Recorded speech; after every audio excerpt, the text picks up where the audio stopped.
आज हम मौजूद हैं खास मुद्दे पे चर्चा करने के लिए। मुद्दा हमारा ये है कि आज संसार में बहुत सारे धर्मगुरु हैं और इन धर्मगुरुओं के बीच में हमने एक असली संत की पहचान करनी है। असली व नकली संत की पहचान, ये हमारा खास मुद्दा है। आप देखते होंगे डेली की सोशल मीडिया पर या चैनलों पर एक नया बाबा, नया संत, नए भगवान, नए ज्ञान के साथ कहीं ना कुछ बताते हुए नजर आ जाते हैं। जितने संत उतने भगवान और जितने महंत उतना ज्ञान।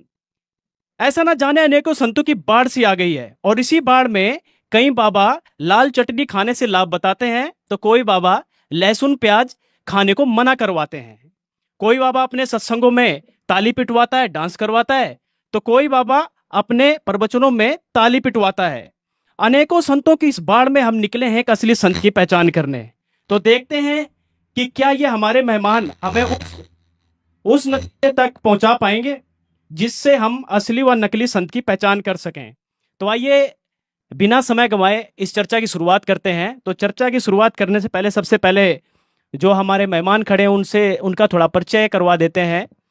प्रदीप जी हैं जो कि संत रामपाल जी महाराज जी के शिष्य हैं, और पुरुषोत्तम दास हैं सतलोक आश्रम मैनेजमेंट के सदस्य हैं। पंडित सुभाष जी हैं और रमेश जी हैं जो धन सतगुरु से जुड़े हुए हैं लगभग कई वर्षों से।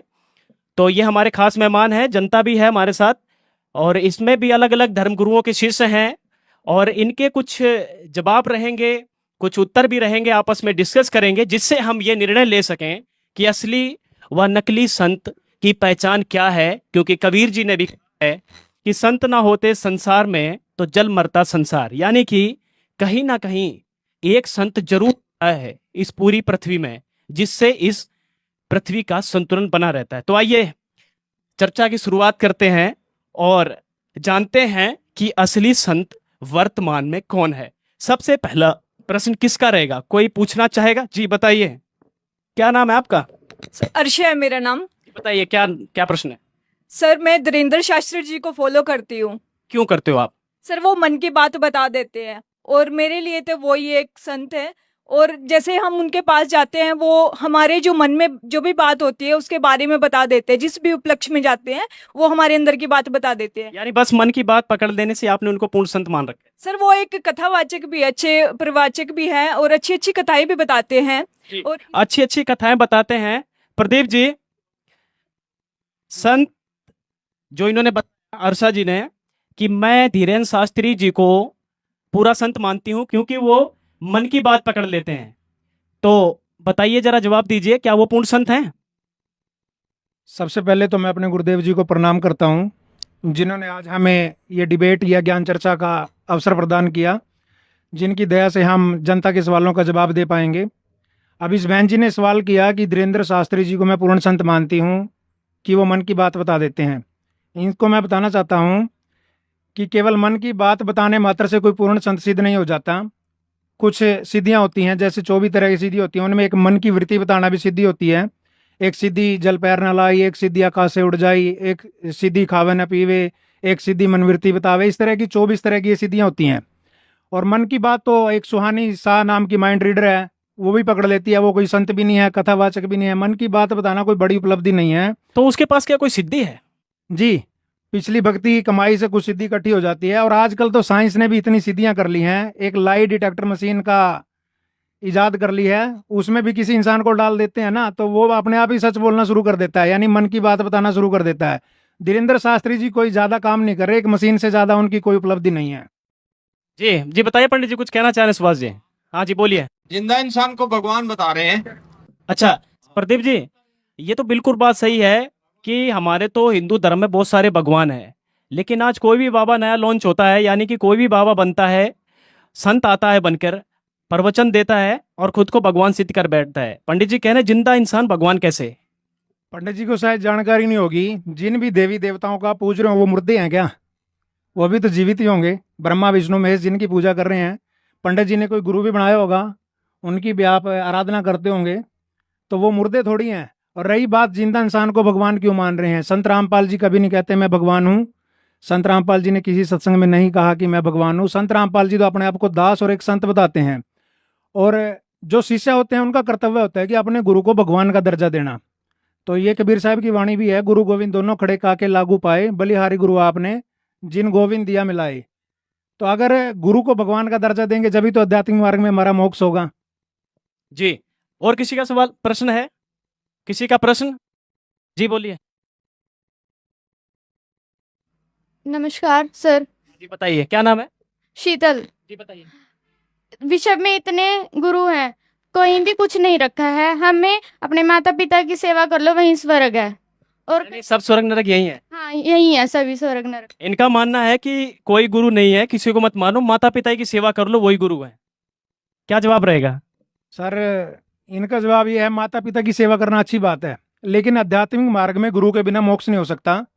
अब कबीर साहब की वाणी है, मात पिता मिल जाएंगे 184 माही, सतगुरु सेवा बंदगी है फेर मिलने की नाही। मात पिता तो पशु पक्षी के जीवन में भी हमें मिल जाएंगे। तो अगर भक्ति करके आत्म कल्याण कराना है तो गुरु बनाना पड़ेगा, और गुरु भी सच्चा बनाना पड़ेगा जो शास्त्रानुसार भक्ति करवाता है। माता पिता की सेवा करने से आध्यात्मिक मार्ग में मोक्ष नहीं हो सकता। माता पिता की सेवा करना हमारा कर्तव्य है, बढ़िया से बढ़िया सेवा कीजिए, लेकिन गुरु का दर्जा और भक्ति मार्ग का दर्जा अलग है। जी रमेश जी, कुछ कहना चाहेंगे आप भी? हाँ, हम कुछ कहना चाहेंगे जी सर। बोलिए। देखो, मैं डॉक्टर राम रहीम सिंह जी इंसा का शिष्य, डेरा सच्चा सौदा इंसा का शिष्य हूँ, और उन्होंने बहुत ही नेक पुण्य कार्य किया है।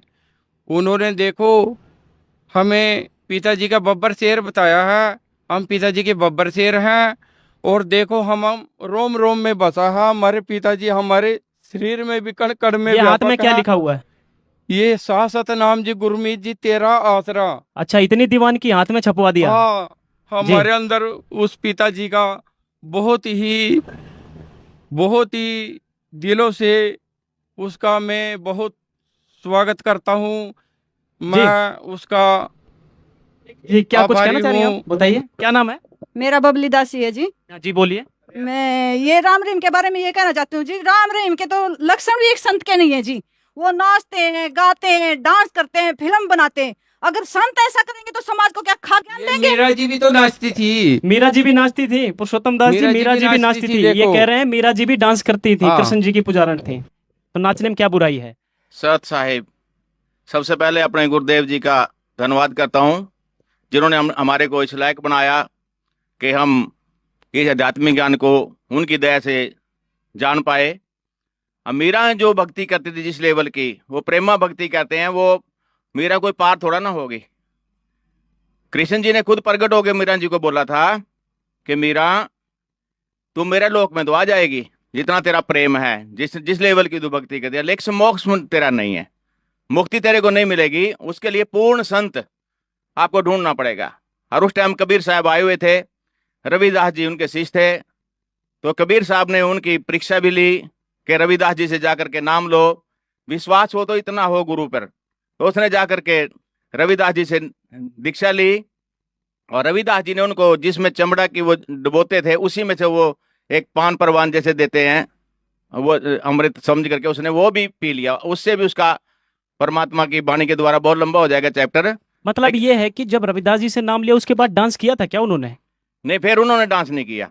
रमेश दास जी, फिर तो उन्होंने छोड़ दिया था, यानी कि पूरे गुरु मिले तो नाच गाना तो फिर मना हो गया ना उनका सर नाच गाना पूरा हो गया, लेकिन जैसे हमारे को पिताजी ने ज्ञान दिया है, उन्होंने कहा अभी एक तो पाँव तुम्हारा यहाँ और एक सचखंड में है। एक पाँव जी, एक पाँव यहाँ दूसरा सचखंड में। सर देखो, सर ने बोला कि एक पाँव यहाँ पर दूसरा सचखंड के अंदर। और अब एक सिंपल सी बात लेते हैं कि भई अगर ये भक्ति मार्ग है, भक्ति मार्ग में सभी चीजों को मायने रखते हैं, हमें अन्य देवी देवताओं की भी भक्ति करनी पड़ेगी, वो किस शास्त्र विधि से करनी पड़ेगी। तो आप बोल रहे हो कि हमारे पिताजी ने बोला है कि एक पाँव हमारा यहाँ और दूसरा सचखंड में। अब एग्जाम्पल के तौर पे मैं आपको बोलता हूँ कि आप यहाँ कुरुक्षेत्र आए हो, कुरुक्षेत्र से अम्बाड़ा जाने के लिए क्या आप एक पाँव यहाँ अम्बाड़ा के कुरुक्षेत्र के अंदर दूसरा पाँव अम्बाड़ा में रख लोगे? बिल्कुल भी नहीं। ये तो आपकी मिथ्या और मनगढ़ंत बातें हैं। सबसे पहले तो आपको वो रोड मैप देखना पड़ेगा, जिस रोड मैप पर जो बीच में टोल प्लाजा होंगे उनका भी आपने टोल टैक्स देना पड़ेगा, जाना पड़ेगा। और भक्ति मार्ग में जो हमारे ये देवी देवता हैं, इनके भक्ति करनी पड़ेगी, इनके जाप करने पड़ेंगे, और ये जाप करते हुए हम सचखंड जा सकते हैं। ऐसे नहीं सचखंड जा सकते कि आपने तो बाईपास से निकल जा रहे हो, ऐसे नहीं निकल सकते। और क्या जाप देते हैं आपके गुरुजी? हमारे पिताजी ने कितने मंत्र का जाप देते हैं? हमारे पिताजी 3 मंत्र का जाप 3 देते मंत्र हैं। का जाप देते हैं। ये कह रहे हैं कि जितने टोल प्लाजा है सारे देने पड़े। संत रामपाल जी महाराज क्या सबका टोल प्लाजा करते हुए ऊपर ले जाते हैं सचखंड में, पुरुषोत्तम दास जी? नहीं, भक्ति का मार्ग कोई और है, इनको कह भी नहीं पता भक्ति के बारे।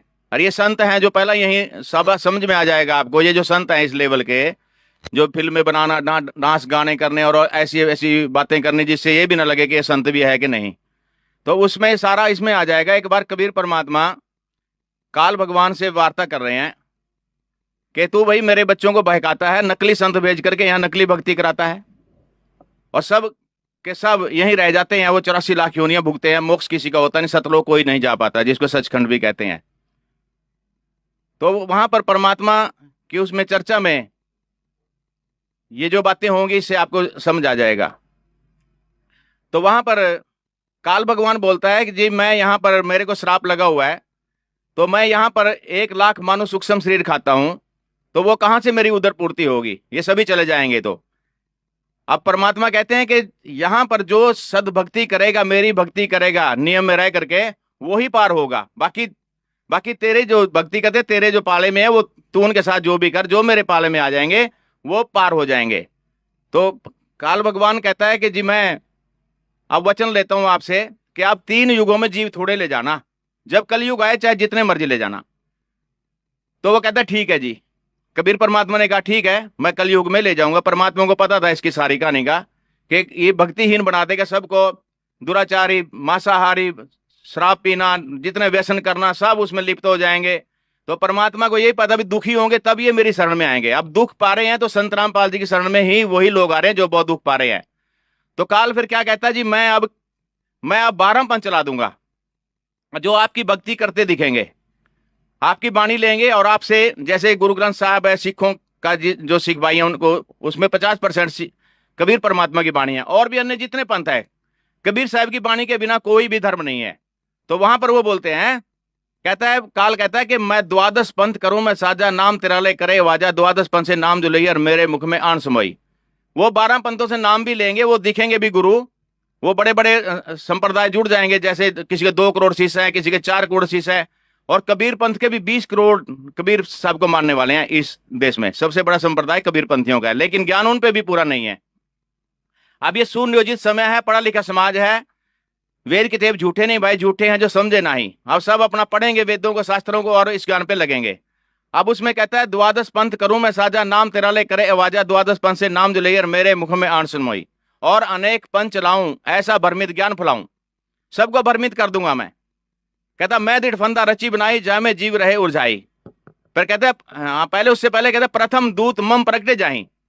ये काल कहता है कि मेरे दूत गुरु रूप में पहले प्रकट हो जाएंगे वहां जाकर के। यानी जितने ये हैं संत रामपाल जी को छोड़ के जो प्रकट हुए हैं आज, ये पूर्ण संत नहीं है? नहीं, पूर्ण संत नहीं, ये मोक्ष नहीं करा सकते। पूछ लो उनको खुद जाकर के। जी रमेश जी, आपकी इतनी दीवानगी हाथ में छपवा लिए तो पूर्ण संत नहीं है? हमारे पिताजी कहते हैं सर कि आप मेरे वचनों को फॉलो करो, जो भी मैं कहूँ भक्ति मैं करूँगा जी आपके बोलिए, लिए। क्या कहना चाहेंगे? सर मैं ये जो कह रहे हैं राम रहीम जी, मैं उनसे जुड़ी थी पहले।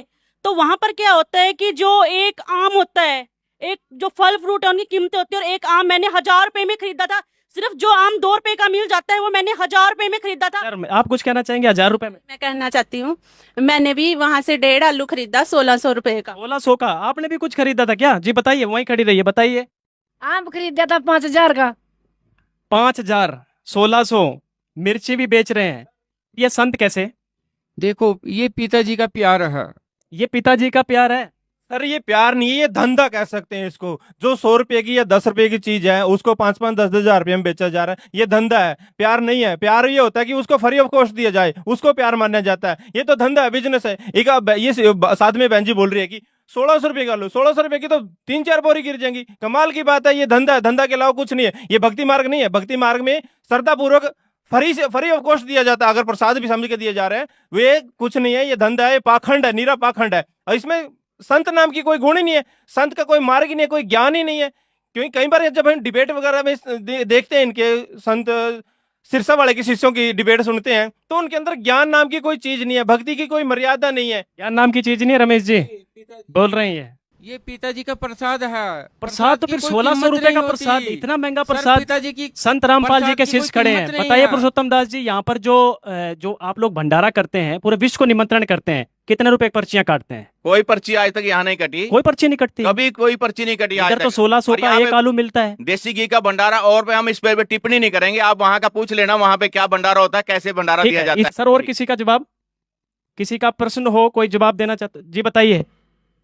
सर यहाँ पर संत रामपाल जी महाराज की अनुयायी संत रामपाल जी के बारे में इतना कुछ बता रहे हैं, क्या संत रामपाल जी महाराज पूर्ण मोक्ष करा सकते हैं? विश्व में इतने संत है, क्या वो पूर्ण मोक्ष नहीं करा सकते? बहुत अच्छा प्रश्न है प्रदीप जी। बहुत सारे धर्म गुरु हैं, क्या इन्होंने ही पूर्ण मोक्ष कराने का एक गुरु हैं कि भाई हम ही पूर्ण मोक्ष कराएंगे बाकी नहीं कराएंगे? सर ऐसा है, पूर्ण मोक्ष कराने के लिए हमें भक्ति करने की जरूरत होती है। आज के समय में ज़्यादातर संत भक्ति नहीं करवा रहे। जैसे अभी धन सतगुरु का जिक्र चल रहा था, नाच गाना, आलू बेच देने, मिर्च बेच देनी। आजकल ज़्यादा कोई चटनी खिला रहा है, कोई मन की बात बता रहा है, भक्ति मार्ग से विचलित हो चुके हैं। और दूसरा मैं इसका बताना चाहता हूँ कि संत रामपाल जी गारंटी देते हैं पूर्ण मोक्ष कराने की, वो शास्त्रों के अनुसार भक्ति करा रहे हैं इसलिए देते हैं। गीता जी के 16वें अध्याय के 23वें और 24वें श्लोक में लिखा हुआ है, जो पुरुष शास्त्र विधि को छोड़कर मन मन आचरण करता है, न उसको सुख होता है, न उसको कोई सिद्धि होती है, न उसकी गति होती है। अब इनसे पूछ लो, आप शास्त्रों के अनुसार कौन सा भक्ति कर रहे हैं, कौन सा संत करा रहा है? पंडित जी, शास्त्र के अनुसार भक्ति करा रहे हैं, शास्त्र संस्कृत में है। शास्त्र के बारे में ये क्या जाने। अच्छा, शास्त्र के बारे में तो हम जानते हैं, हम पंडित हैं, हम संस्कृत बोलना जानते हैं। कर्पूरकौरम कर्णावतारम संसार सारं भुजगेंद्रारम सदा वसंतम हृदयार वंदे भवम भवानी च चैतन्य, ऐसे संस्कृत बोलते हैं धारापुरवा। यानी आप कहना क्या चाहते हैं संस्कृत के विषय में? संस्कृत आती नहीं है। देखिए, कैमरामैन से कहूंगा एक वीडियो दिखाएं। इसमें भी एक आशुतोषानंद जी हैं जो बहुत बड़े अपने आप को विद्वान मानते हैं और पंडित जी भी हैं, जो कहते हैं संत रामपाल जी को संस्कृत नहीं आती है। है कि उत्तम पुरुष जो है कोई श्री कृष्ण से, भगवान से भी अलग है, उनका ये कहना है। नाम जान गए आप कौन है? तो सबकी निंदा ही करता रहता हूँ, निंदा के अलावा कुछ सोचा ही नहीं बंदे ने। आओ हम आपको बताते हैं। उनका प्रश्न ये है कि उत्तमा पुरुषस्तन्य भगवान कह रहे हैं। ये कह रहे हैं कि संत रामपाल जी निंदा करते रहते हैं, पुरुषोत्तम दास जी निंदा करते रहते हैं, संस्कृत नहीं आती संत रामपाल जी को। निंदा और निठार में अंतर होता है भगत जी। जी, एक ये कह रहे हैं कि संस्कृत नहीं आती। संस्कृत का विद्वान हो रहा है, संस्कृत से पढ़ लेना किसी चीज को, उससे वो विद्वान नहीं बन जाएगा। वो संस्कृत को पढ़ लेता है, उस संस्कृत का विद्वान हो गया। अब तो पूरा जितना भी लिटरेचर है, हमारे गुरु जी ने तो हर भाषा में उसको छाप दिया। भाषा का मतलब क्या होता है? एक बात, मेरी बात आपके समझ में आ जाए, ठीक है, एक दूसरे की बात दूसरे के समझ में आ जाए, भाषा का इतना ही काम होता है। जो भाषा है पंडित जी, संस्कृत आप कह रहे नहीं आती है संत रामपाल जी को, और भी बहुत सारे धर्मगुरु हैं जो कहते हैं संत रामपाल जी को संस्कृत नहीं आती है। ये आप कैसे कह सकते हैं, जबकि उन्होंने तो अनुवाद कर रखा है पवित्र गीता जी का? पवित्र गीता जी का अनुवाद तो हमने किया है। अच्छा, हम संस्कृत जानते थे, हम हमारे पुरुष जो है संस्कृत वही जानते थे। हमने किया अनुवाद तो गीता जी का। जी, इन्होंने किया अनुवाद और उन्होंने किसी ने। उन्होंने कोई सर, किया तो पंडित जी का मैं क्वेश्चन का आंसर देना चाहता हूँ कि पंडित जी कह रहे हैं कि अभी संस्कृत को हम जानते हैं। संस्कृत जानने मात्र से विद्वान नहीं हो जाता है। संस्कृत एक भाषा है, वो अपने शब्दों को एक दूसरे तक पहुंचाना है। और रही बात ये कह रहे हैं कि भाई हमारे पूर्वज ना संस्कृत को पढ़ते आ रहे हैं और समझाते आ रहे हैं। प्रथम बात तो मैं ये कहता हूँ, आज तक किसी भी धर्मगुरु ने आज तक गीता को या पवित्र वेदों को, किसी भी शास्त्र को खोल के दिखाया। ओनली आज की डेट में संत रामपाल जी महाराज हैं जो पवित्र गीता जी को, पवित्र सभी धर्मों को खोल के दिखा रहे हैं कि भाई इनके अंदर लिखा क्या है और भक्ति किसकी करनी चाहिए, वो परमात्मा है कौन और उसकी पाने की विधि क्या है। आज तक जिस भी ब्राह्मण समाज ने, जो पंडित हैं, उन्होंने क्या किया था, ओनली गीता जी को हमारे जो जोतबत्ती लगाते हैं वहां पे लाल कपड़े के अंदर लपेट के वहां पे उसकी धूपबत्ती करने के लिए बोला है। ओनली संत रामपाल जी महाराज ने कहा है उस पवित्र ग्रंथ को उठाइए और उसको खोल के देखो, क्योंकि आज पूरा समाज पढ़ा लिखा है। उसको खोल के उसके अंदर जब देखा, आज हमारी आंखें खुल चुकी हैं। वो परमात्मा की भक्ति बताई गई है और वो परमात्मा है कौन, वो कबीर है और वो प्रमाणित भी कर दिया। देखो जी, पता है। ठीक है। हाँ सर, प्रदीप जी कुछ कहना चाह रहे हैं? सर मैं इसके बारे में बताना चाहता हूँ कुछ। 2 मिनट जी, प्रदीप जी से जवाब लें। हाँ बताइए। बताना चाहता हूँ, पंडित जी को बताना चाहता हूँ भाई ये संस्कृत का ठेका उठा रहे हैं। आज तक इन्होंने कहा संस्कृत सिर्फ हमें ही आती है, इनका बस चले तो ये किसी को हिंदी भी ना पढ़ने दे आने वाले टाइम में। ये तो परमात्मा की दया हुई कि सभी शास्त्रों का अनुवाद हो गया, डिक्शनरी आ चुकी है, संत रामपाल जी ने सबका अनुवाद कर दिया है। अब इनसे एक सवाल का जवाब पूछिए आप। गीता जी के 18वें अध्याय का 66वां श्लोक है, सर्व धर्मान प्रत्यज माम एकम शरणम व्रज अहम तवा मोक्षयामि पापे माँ सूचा, ऐसा कुछ लोग हैं, इनसे पूछना व्रज का क्या अर्थ होता है, बता क्या अर्थ देंगे होता तो है ये। सुभाष जी, बताइए। आना वर्ज होता है जी, क्या आना होता है। आना होता है? हाँ बिल्कुल आना होता है। आप बताइए अरे क्या अर्थ पंडित है? जी क्यों जिंदगी खो दी आपने, संस्कृत का अर्थ भी नहीं आपको तो पता, आना होता है। आपके पूर्वजों ने भी नहीं सीखा, आपने भी नहीं सीखा। ज्यादातर गीता अनुवादकों ने संत रामपाल जी को छोड़कर एक आध और है, उसने भी पूरा नहीं किया, उसने सिर्फ वर्ज का अर्थ आप तो लिख बता दिया। दीजिए क्या होता है, पूरा अर्थ वर्ज का बताइए। अर्थ जाना होता है जी, संत रामपाल जी ने हमें बताया, आज से पहले कोई बता ही नहीं पाया। संत रामपाल जी से पहले कोई नहीं बता पाया। एक आध गीता अनुवादक ने सिर्फ लिखा हुआ है व्रज का अर्थ जाना होता है, लेकिन जब उसने अनुवाद किया, शब्दार्थ में तो जाना लिख दिया, अनुवाद में उसने भी आना लिख दिया। तत्व ज्ञान के बिना कोई शास्त्र ना बताइए। समझ सकता ना खोल सुभाष जी, सकता। उल्टा अर्थ निकाल रहे हैं आप? ऐसे ही बोलते रहते अरे ऐसे ही बोलते रहते हैं। पंडित जी अब वो समय चला गया, आपके बहकावे में आ जाएगी जनता, अब वो टाइम चला गया। अब तो आप गूगल पे सर्च मार लो, हर चीज का अर्थ मिल जाएगा आपको, हर शास्त्र गूगल पे है। संस्कृत में होते तो इन्होंने किस तक आने नहीं दिया आज तक इन्होंने शास्त्र पढ़ने नहीं दिया। आज तो कोई भी कुछ भी पढ़ सकता है। हाँ ठीक है, आगे पूछ लेते हैं किसी का प्रश्न। जी क्या, बताइए। हाँ जी श्रीमान जी, मैं राधा स्वामी सत्संग से जुड़ा हूँ 4-5 साल से। क्या नाम है? मैं राम कुंवर नाम है मेरा, राम कुंवर जी बोलिए। और मैं राधा स्वामी से नाम ले रखा, 5 नाम का मंत्र देते हैं हमें, और 2.5 घंटे बैठकर जो है ना सुमन करते हैं, और भक्ति करनी है तो मतलब राधा स्वामी सत्संग से सीखो। ये क्या, ये कोई अपने पंडित कोई कुछ बता रहा, कोई कुछ बता रहा, ऐसे थोड़ी होती है। अच्छा जवाब सुन लेते हैं। जवाब, राधा स्वामी पंच ले रखी, आप उनसे जुड़े हुए, तो आपने उनकी बहुत सी पुस्तकें भी पढ़ी होंगी, पढ़ी हैं या नहीं? पढ़ी। उनकी पुस्तक आपने पढ़ी होगी, तो एक जीवन चरित्र स्वामी जी महाराज जी के नाम से उनकी पुस्तक है, उसके पेज नंबर 80 पे आप अगर देखोगे तो वहां लिखा है कि जो शिवदयाल जी थे, जो धार्मिक इनके गुरु थे आपके, उनकी मृत्यु के बाद वो अपनी ही शिष्या बुक्की में आकर बोल रहे हैं, भूत की तरह वो प्रवेश करके बोल रहे हैं, अपने अन्य अनुयायियों का शंकाओं का समाधान कर रहे हैं। तो इसका मतलब उनका तो मोक्ष हुआ नहीं, उन्होंने जो भक्ति की 5 नाम का जो जाप किया उससे तो उनका मोक्ष हुआ नहीं, वो तो भूत बन के उसमें बैठे हुए हैं। दूसरी बात मैं ये कहना चाहूंगी कि वो तुलसीदास जी की संगति में भी रह चुके हैं, तो उन्होंने अपनी वाणी में लिखा है, जो हाथरस वाले संत तुलसीदास कौन से? जी हाथरस वाले संत तुलसीदास जी हैं, उन्होंने अपनी वाणी में लिखा है कि 5 नाम काल के जानो तब दानी मन शंका आनो, यानी जो नाम ये 5 नाम का जाप करते हैं वो तो काल के जाप हैं, तो इनसे आपका मोक्ष कैसे हो सकता है? उनका नहीं हुआ तो आप उनके अनुयायियों का कैसे हो सकता है? इसका जवाब चाहिए मुझे। अगर जो मोक्ष करना है इस तरह सबके जीवों का मोक्ष हो गया, सब यहाँ से चले गए, तो यहाँ पे कौन रहेगा? पुरुषोत्तम दास जी कौन रहेगा यहाँ अब जब चले गए? साहब जी जी बोलिए। अब राधा स्वामी की तो बहुत लंबी कहानी है, हमारे गुरुदेव जी ने बहुत लंबा बता रखा है। मैं थोड़ा सब बताता हूँ आपको कि इनकी थ्योरी कुछ और है, लिखा कुछ और है। गुरु गोविंद दोनों खड़े काके लागू पाए, बलिहारी गुरु आपना जे गोविंद दिया मिलाए। मैंने एक बहुत बड़े राधा स्वामी से पूछा कि भाई आपके गुरु जी ने कौन परमात्मा बताया? जैसे हमारे गुरु जी ने बता दिया कि कबीर परमात्मा है, ठीक है, ठीक है, ठीक है। और आपके गुरु जी ने कौन बताया? तो उसका मुंह सफेद पड़ गया। बाद में उसने बोला साडा भी कबीर साहब ही है, पंजाबी था वो। अच्छा जी। मतलब कोई जवाब नहीं किसी के पास। ये वहां ये भी नहीं मानते कि वहां कुछ साकार रूप में कुछ है भी है। जहां जाना है हमने सतलोक में, वो सचखंड बोलते हैं, उनको ये भी नहीं पता। वो उनकी थ्योरी है कि ये जैसे बूंद समुद्र में समा जाती है, जैसे प्रकाश में हम प्रकाश में मिल जाएंगे जाकर के, बस अस्तित्व खत्म। समुद्र में बूंद मिल गई, उसका अस्तित्व खत्म। परमात्मा ने हमारे को साकार रूप में बनाया, अपने शरीर से निकाला। तो वहां पर इंदुमती की कथा इन्होंने अपनी पुस्तक में ले रखी है। अब इंदुमती रानी कहती है तो बहुत लंबी कहानी है, वो कहती है कि जब मैं सतलोक में गई, सचखंड में गई, तो वहां कबीर परमात्मा सिंहासन पर बैठे थे, और मैंने उनको कहा कि हे गुरुजी, आप मेरे को बता देते कि मैं ही परमात्मा हूं, तो मेरे को इतना परेशान होने की, इतनी भक्ति करने की जरूरत भी नहीं थी। इन्हीं की किताब में लिखा है? हाँ, प्रमाण है? प्रमाण है। अच्छा। तो वो परमात्मा बोले कि इंदुमती, मैं आपको तेरे को बता देता ना कि मैं ही परमात्मा हूं, तो विश्वास ना करती।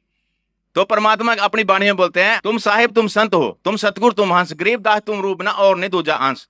वो परमात्मा चारों रोल यहाँ पर के करते हैं।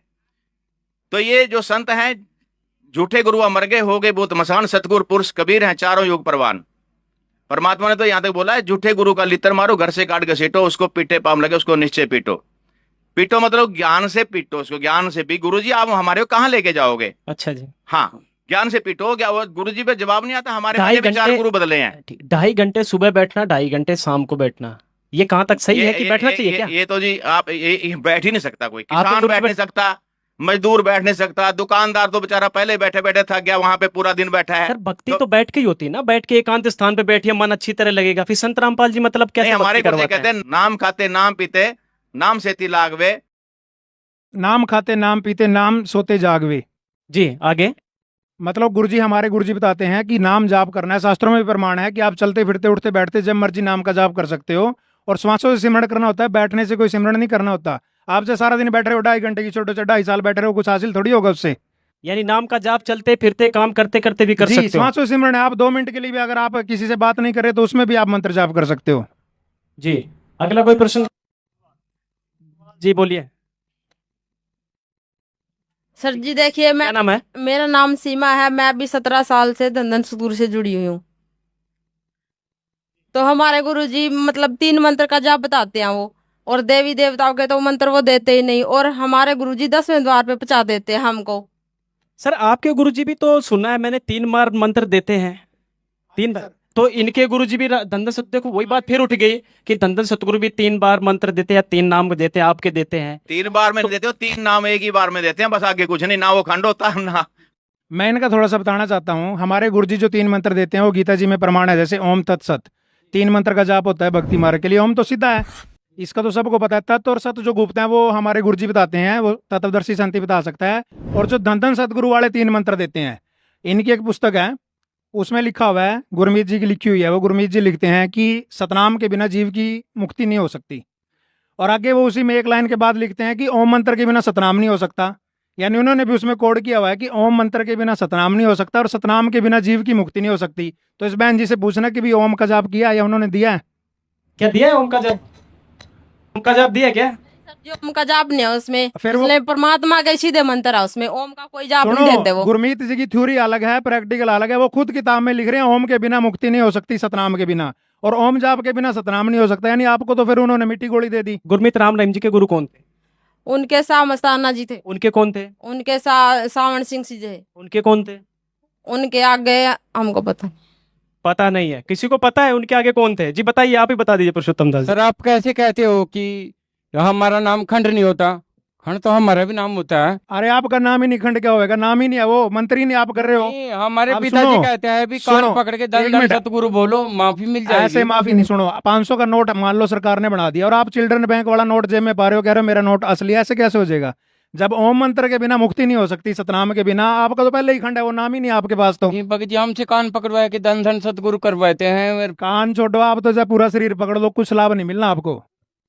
वो जो प्रश्न था, गुरु प्रणाली जो बात चल रही थी कि सावण सिंह के बाद वो अटक गई, कि सावण सिंह के बाद मुझे नहीं पता। आप कुछ कहना चाह रहे हैं पुरुषोत्तम दास जी? ये राधा स्वामी पंथ जो है, इनके जो चलाने वाले हैं, उनका नाम शिवदयाल जी महाराज था जी। और वो हठ योग करते थे जी। अपने आप, उन्होंने अपनी थ्योरी से ही ये पंथ चलाया। और राधा स्वामी जो पंथ है, दादू जी की एक बानी है, दादू धारा आगम की सतगुरु दही मिलाए, उल्ट ताई सुमन के स्वामी संग मिल जाए। तो उन्होंने इसके ऊपर वो राधा जो था प्यार से, जो उनके जो ये पत्नी जो थी, उनका नाम प्यार से वो राधा बोलते थे, शिवदयाल जी। और उनका जो पति था, तो उसको वो स्वामी जी बोलते थे। वहीं से पर राधा स्वामी ये पंथ बना दिया। ये राधा स्वामी, और इसका कोई उचित नहीं। इसके अलावा इनके कोई गुरु थे आपके? उनके मतलब शिवदयाल जी महाराज का कोई गुरु नहीं था। जैसे हमारी गुरु प्रणाली है, अच्छा, कबीर ये परमात्मा है। जैसे राधा स्वामी पंथ चल रहा है और कह रहे हैं धंधन सतगुरु भी वहीं से निकला है, तो वहां से और भी पंथ निकले क्या राधा स्वामी? बहुत पंथ है, 10-12 बन रही है। कौन कौन से कुछ नाम बता पाएंगे? जैसे एक तो धंधन सतगुरु हो गए, और ये ठाकुर जी वाला, कृपाल जी वाला, धनोद वाला, ये गंगवा वाला, इनके तो 36 हो रहे हैं जी। और आने वाले टाइम में और ब्रांचा खुल जाएंगी इनकी। नाम नहीं है इनके पास, इनके तो घर घर में अब डेरे खुल जाएंगे थोड़े दिनों बाद। ये एक के कुएं का पानी सारा ये। जी बोलिए। पंथ वाले अपनी ही पुस्तकों में गुरु नानक देव जी की वाणी का सहारा लेते हैं। उन्होंने अपनी ही पुस्तक में गुरु नानक देव जी की वाणी से ये सिद्ध किया कि पूर्ण गुरु कौन हो सकता है। उन्होंने कहा है गुरु नानक देव जी की वाणी में कि पूरा गुरु सोई कहावे जो 2 अक्षर का नाम बतावे, एक लखावे एक छुड़ावे ता प्राणी निज घर को जावे। तो ये तो 5 नाम का जाप देते या 3 नाम का जाप देते, तो पूर्ण गुरु कैसे हो सके? पूर्ण गुरु तो संत रामपाल जी महाराज जी है, जो 7 नाम का 2 अक्षर का नाम जाप देते। कहीं ना कहीं इस जो चर्चा चल रही है, निकल के सामने आ रहा है कि संत रामपाल जी महाराज शास्त्र के अनुसार भक्ति दे रहे हैं, और यहाँ पर जो अन्य धर्म गुरु हैं, जैसे धंधन सतगुरु राम रहीम जी हो गए, जो राधा स्वामी हो गए, ये सब मतलब एक ही पंथ से निकला पंथ। जी आपने बुलाया था, क्या कहेंगे? अरे तो ये मानना है कि ये जितने भी गुरु है सबको इन्होंने धंधा बना रखा है, पैसे कमाने का सारा धंधा बना रखा है। ये जो भी है, कोई बोलता है कि भाई हमारे यहाँ पे 2.5 लाख का आलू बिकता है, ठीक है, ये सब पैसे कमाने का ही धंधा है भगत जी, और क्या है ये? देखिए कहीं ना कहीं तो संत होता है, यानी सब संतों को आपने लपेट तो संत क्या होता है? संत ये किसी को नहीं मानते हैं जी। सही है जी, बिल्कुल बात सही कह रहे हैं। धंधा बनाए रखा है जी, सबने सबसे धंधा बना रखा है। सर ऐसा है जी, इन ये बेचारे बोले श्रद्धालु हैं, इन्होंने ऐसा है, ये दूध के जड़े हुए हैं, इन भ्रमित संतों ने इनको ठग लिया। ये 2.5 लाख का आलू खरीदने वाला तो सारी उम्र पछताए। संत रामपाल जी के आश्रम में निःशुल्क भंडारा चलता है, देज रहित विवाह होते हैं, रक्तदान शिविर होते हैं। अब कोरोना काल आया था पीछे 3-4 साल पहले, कोरोना काल में पूरे भारतवर्ष में संत रामपाल जी ने जो सहयोग किया वो शायद सरकारें भी ना कर पाई। अभी पीछे 6 महीने पहले बाढ़ आई थी, हरियाणा में विशेषकर बाढ़ आई थी। संत रामपाल जी ने और उनके अनुयायियों ने जितना राशन, चारा, दवाइयाँ, पानी, जितना दूध हो सकता था वो सभी बांटा, गांव-गांव जाके, किसी से एक पैसा नहीं लिया। आज भी किसी को अगर कोई ऐसा संकट आ जाता है, किसी भी जगत भाई बहन को कोई सीरियस बीमार है या खाने पीने की वस्तु का अभाव है, संत रामपाल जी महाराज के अनुयायी उनके आदेश से निःशुल्क उनकी सेवा करते हैं जाके। और ये 2.5 लाख में आलू बेचते हैं, क्या सेवा करेंगे जी? 25-25 रुपए की तो टिकट होती है। वो डांस देखने के लिए आई है, मैं लव चार्जर, इस तरह के गाने होते हैं जहाँ पे 25 रुपए की टिकट देख के जाते हैं। और एक बंगीदास होता है इनका किसी गांव में, उसको कह देते हैं 100 टिकटों के 2.5 लाख रुपए हैं, जैसे मर्जी ला, 100 बंदे तना इकट्ठे करके लाने हैं। इस बात का प्रमाण है हमारे आसपास के इलाकों में जी। ये तो बिल्कुल जो आप लोग करते हैं भंडारा, यानी कि खुला भंडारा, विशाल भंडारा, वो भी बिल्कुल निःशुल्क करवाते हैं। ये तो बिल्कुल बात सही है कि जो सोशल प्लेटफॉर्म में हम देखते हैं, हैशटैग ट्विटर भी, उनके वहां भंडारा भी निःशुल्क नहीं है, वहां कंटीनें बनी हुई हैं, टिक्की, चाउमीन, बर्गर, छोले भटूरे कुछ खा लो पैसे देके फ्री में, तो क्या पता पानी भी ना हो वहाँ जी। यानी कि संत राम महाराज जी के आश्रम में सब कुछ फ्री है जी। बोलिए। कुछ कहना चाहती हूँ सर। 2014 में ये बरवाड़ा कांड हुआ था सर, उसमें हमने न्यूज़ सुन रही थी, उसमें बार बार संत रामपाल जी महाराज के बारे में बताया जाता। वो दूध में नहाते हैं, उसकी खीर बनाते हैं, अपने चेलों को खाते हैं, क्या से पूर्ण संत होता?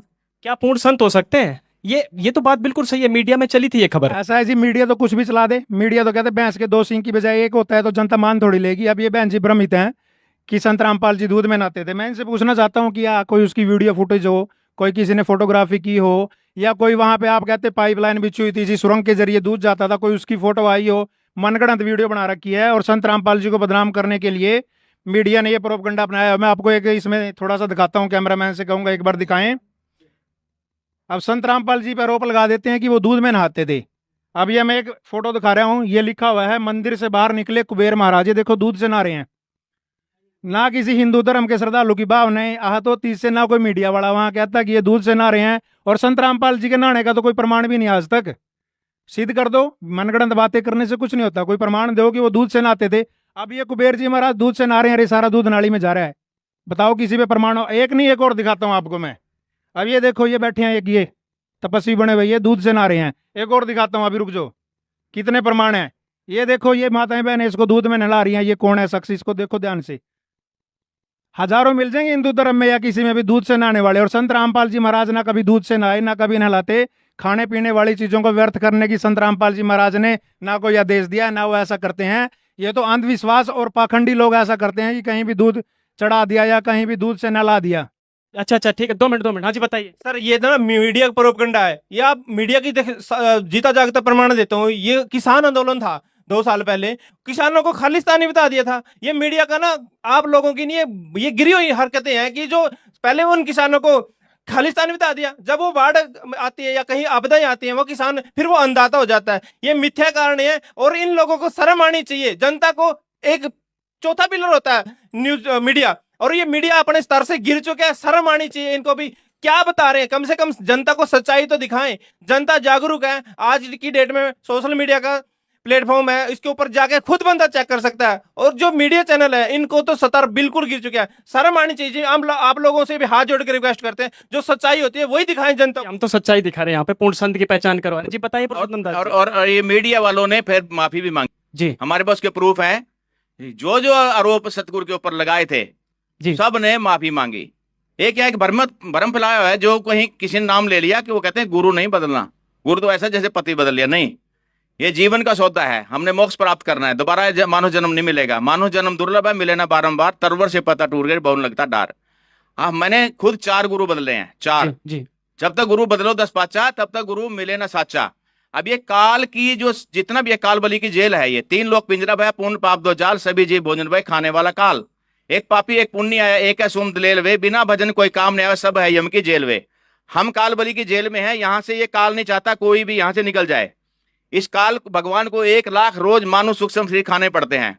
माया आदि निरंजन भाई अपने जामे आपे खाई।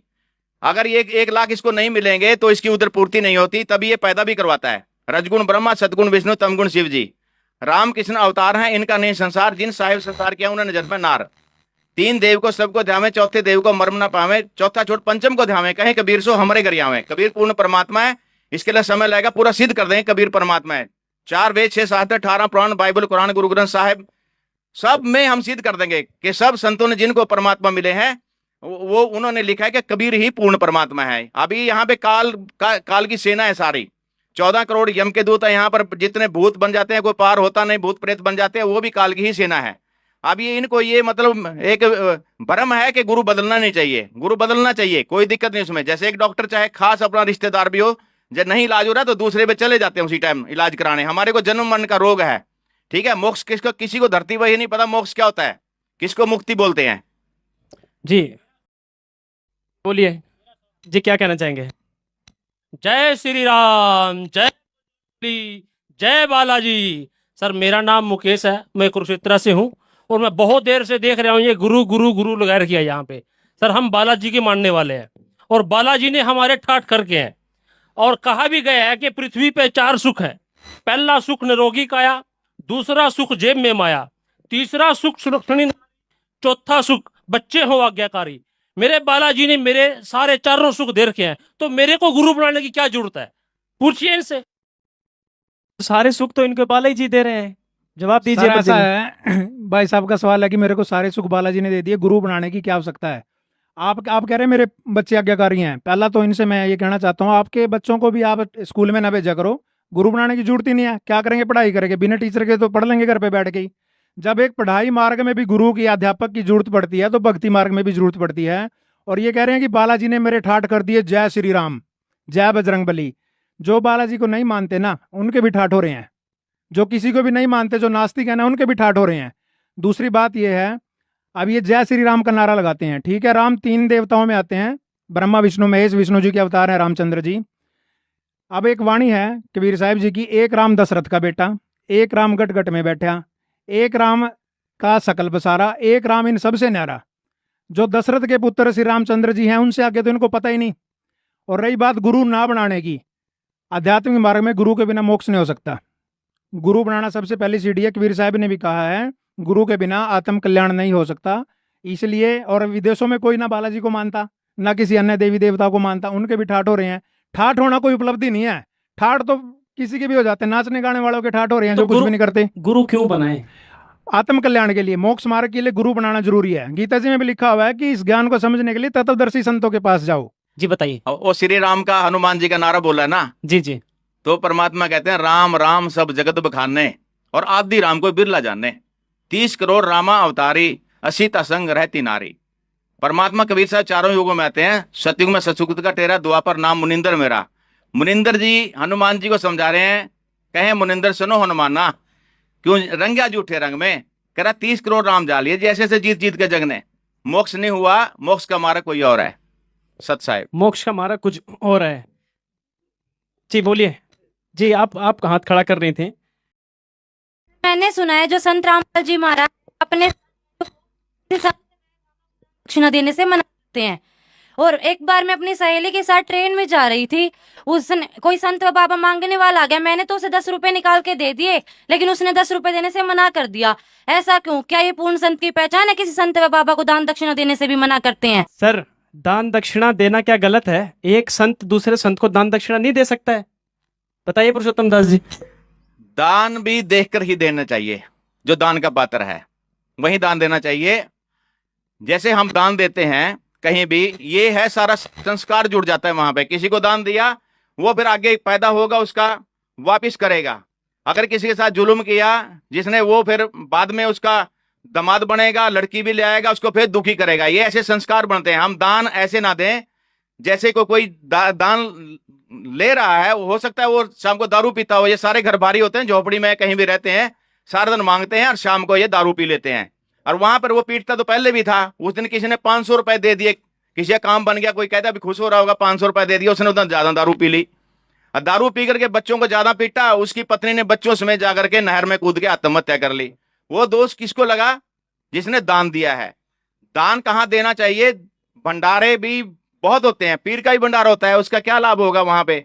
जो किसी के वहां पे दान दिया, उसका कुष्ठ का रोग ठीक हो गया, वो सब में बंट गया। वहां पे एक होता है हमारा पिता है जो पूर्ण परमात्मा कबीर साहब, उसके वहां जो दान देगा, वहां जो भंडारा लेगा, उसका लाभ ही लाभ है। एक गुरुजी कहते हैं 1000 ज्यादा देता हूं मैं दान किया हुआ यहाँ से, और वो क्या देंगे सत साहिब? यानी सुपात्र को दिया हुआ दान फलता है, कुपात्र को दिया दान भी फलता है। जी बोलना क्या क्या है रचन? तो देखिए, जैसे बहन जी ने बोला कि मैंने दान दिया और मेरी सहेली ने दान नहीं दिया, जो उन्होंने संत रामपाल जी महाराज से दीक्षा ली हुई थी। सबसे पहले तो मैं इस बहन का मैं ये कहना चाहता हूँ कि उन्होंने जब सुपात्र को देना, ये जैसे कि पुरुषोत्तम जी ने भी बताया कि सुपात्र को दिया दान फलता है और कुपात्र को दिया दान नहीं फलता। जब बहन बोल रही थी कि, और जैसे पंडित जी भी उसकी राय में राय मिला रहे थे कि भाई हाँ दान देना चाहिए। दान किसको देना चाहिए? सबसे पहले तो हमें ये समझना चाहिए, हमारे संत रामपाल जी ये कहते हैं, अगर कोई रोगी है उसको दवाई दिला दो, कोई भूखा है उसको खाना खिला दो, किसी के वस्त्र फटे हुए उसको वस्त्र पहना दो, ये भी तो दान होता है। और संत रामपाल जी महाराज किसी को दान देने से मना नहीं करते हैं, दान उसको दिवाते हैं जिसको आवश्यकता होती है। अब मान लो मेरे पास एग्जांपल का रखता हूँ, मेरे पास करोड़ों रुपये है, मैं भिखारी हूँ, और आप लोगों ने न्यूज चैनल में कई बार देखा होता है कि बस स्टैंड पे या रेलवे स्टेशन पे बहुत से भिखारी होते हैं और वो वहीं पड़े रहते हैं, उनके पास इतना पैसा इकट्ठा हो जाते हैं, वो उनको ये नहीं पता होता कितना पैसा, और वो वहीं भीख मांग मांग के इकट्ठा करके मर जाते हैं। तो दान सुपात्र को देना चाहिए। किसी को आवश्यकता है, कपड़े की आवश्यकता है कपड़े पहनाओ, खाने की आवश्यकता है उसको खाना खिलाओ, रोगी है उसको दवाई दिलाओ। इन चीजों के लिए संत रामपाल जी बकायदा शिविर लगाते हैं। और जब इनके संत रामपाल जी महाराज का आश्रमों में सत्संग होते हैं, सत्संग के दौरान बहुत से रोगी आते हैं, उनको दवाई फ्री ऑफ कॉस्ट दी जाती है। यानी कि यहाँ जो दान करा जाता है उसको उस दान का सदुपयोग किया जाता है। जैसा कि प्रदीप जी बता रहे थे, कोरोना काल में सदुपयोग किया गया, कोई गरीब है उसके लिए किया जाता है। तो ये सुपात्र जी बिल्कुल, ये तो बात सही है कि सुपात्र को दिया हुआ दान फलता भी है। और संत वही है जो समाज सुधार के साथ साथ समाज कल्याण की भी बात करे, और ये संत रामपाल जी के आश्रम में अधिकतर देखने को मिलती है। जी सुभाष जी, प्रश्न था आपका, कुछ कहना चाह रहे हैं, बताइए। हाँ, मेरा प्रश्न है, मैं पूछना चाहता हूँ जी कि संत रामपाल जी महाराज कबीरपंथी हैं जी, अपने आपको कबीरपंथी कहते हैं जी जी, और मूर्ति पूजा का, कबीर साहब तो मूर्ति पूजा का खंडन करते हैं जी, लेकिन ये मूर्ति क्यों लगाते हैं फिर अपनी? यानी आप ये कहना चाहते हैं कि संत रामपाल जी महाराज कबीरपंथी हैं और वो मूर्ति पूजा खंडन करते हैं कि मूर्ति पूजा नहीं करनी चाहिए। बिल्कुल सही बात है प्रदीप जी, संत रामपाल जी भी तो अपनी फोटो छपवाते हैं, कबीर जी की फोटो छपवाते हैं, यानी कि कहीं ना कहीं वो तो मूर्ति पूजा में आ गई ना। नहीं क्या सर, जवाब? मूर्ति पूजा में नहीं आती वो, मैं इसका जवाब देना चाहता हूँ। जी। मूर्ति पूजा अलग चीज है, फोटो लगवाना अलग चीज है। एक फोटो के ऊपर आश्रित होकर बैठ जाना, किसी मूर्ति के ऊपर आश्रित होकर कि मूर्ति ही मुझे लाभ देगी, वो चीज गलत है। मूर्ति तो एक यादगार के लिए होती है, ताकि हमें जिसे प्राप्त करना है उसका हमें पता होना चाहिए। आस्था के लिए होती है। क्या हम अपनी फोटो नहीं करवाते? विवाह शादी में भी वैसे भी अपनी फोटो लगा लेते हैं यादगार के लिए। मूर्ति सिर्फ एक यादगार के लिए होती है, ना कि पूजा के लिए। और संत रामपाल जी कभी नहीं कहते कि मूर्ति के ऊपर आश्रित होकर बैठ जाओ, कभी नहीं कहते कि मूर्ति आके रखी और करे जाओ कबीर साहब की जय, कबीर साहब की जय से कोई मोक्ष नहीं होगा। जैसे ये करते हैं ना हिंदू धर्म के, या पंडित जी बका के रखते हैं जिनको, जय गणेश जय गणेश, जय श्री राम, जय माता जी जय माता जी, इनसे कोई लाभ नहीं होगा। ये मूर्ति पूजा में आता है कि मूर्ति के आगे बैठ गए, जय गणेश जय माता। संत रामपाल जी तो मंत्र देते हैं, मूर्ति तो सिर्फ एहसास कराती है कि हमने किसको प्राप्त करना है। यानी मूर्ति का आदर करना सिखाते हैं संत रामपाल जी, चाहे किसी देवी देवता की भी हो उसका भी आदर करना सिखाते हैं। संत रामपाल जी मूर्ति पूजा बिल्कुल नहीं कराते। पंडित जी मिथ्या प्रचार कर रहे हैं, गुमराह कर रहे हैं जनता को, जो आज तक ये करते आए हैं वही काम आप शुरू कर रखे हैं। यानी जिसकी मूर्ति उसके मंत्र से मोक्ष होगा। हाँ, ये कहना चाह रहे हैं आप? जी, मंत्र से ही मोक्ष होगा, मूर्ति जरूरी भी नहीं है। 600 साल पहले कबीर साहब आए थे, उस टाइम ना कोई फोटोग्राफर था ना कोई मूर्तियां थी, मंत्र से ही तो लाभ होना है। उस टाइम तो कोई मूर्तियां भी नहीं थी, ना कोई फोटो थी, ना कोई घर में मूर्ति लगाता था, ना कोई फोटो लगाता था। उस समय साधन नहीं थे। पंडित जी कह रहे हैं कबीर साहब खंडन करते थे, खंडन अलग चीज था। मूर्तियां उस टाइम नहीं थी, ना ही कोई फोटोग्राफरी थी। अब सिर्फ एक आस्था के लिए फोटो लगाई जाती है। हम जिसको मानते हैं, जिसमें हमारी आस्था है, जिसको हम अपना गुरु मानते हैं या भगवान मानते हैं, क्या उसका एक स्वरूप भी नहीं लगा सकते? हम उसका स्वरूप लगाएंगे, उसको हम देखेंगे, हर दिन उसको याद करेंगे तो हमें लाभ होगा ना।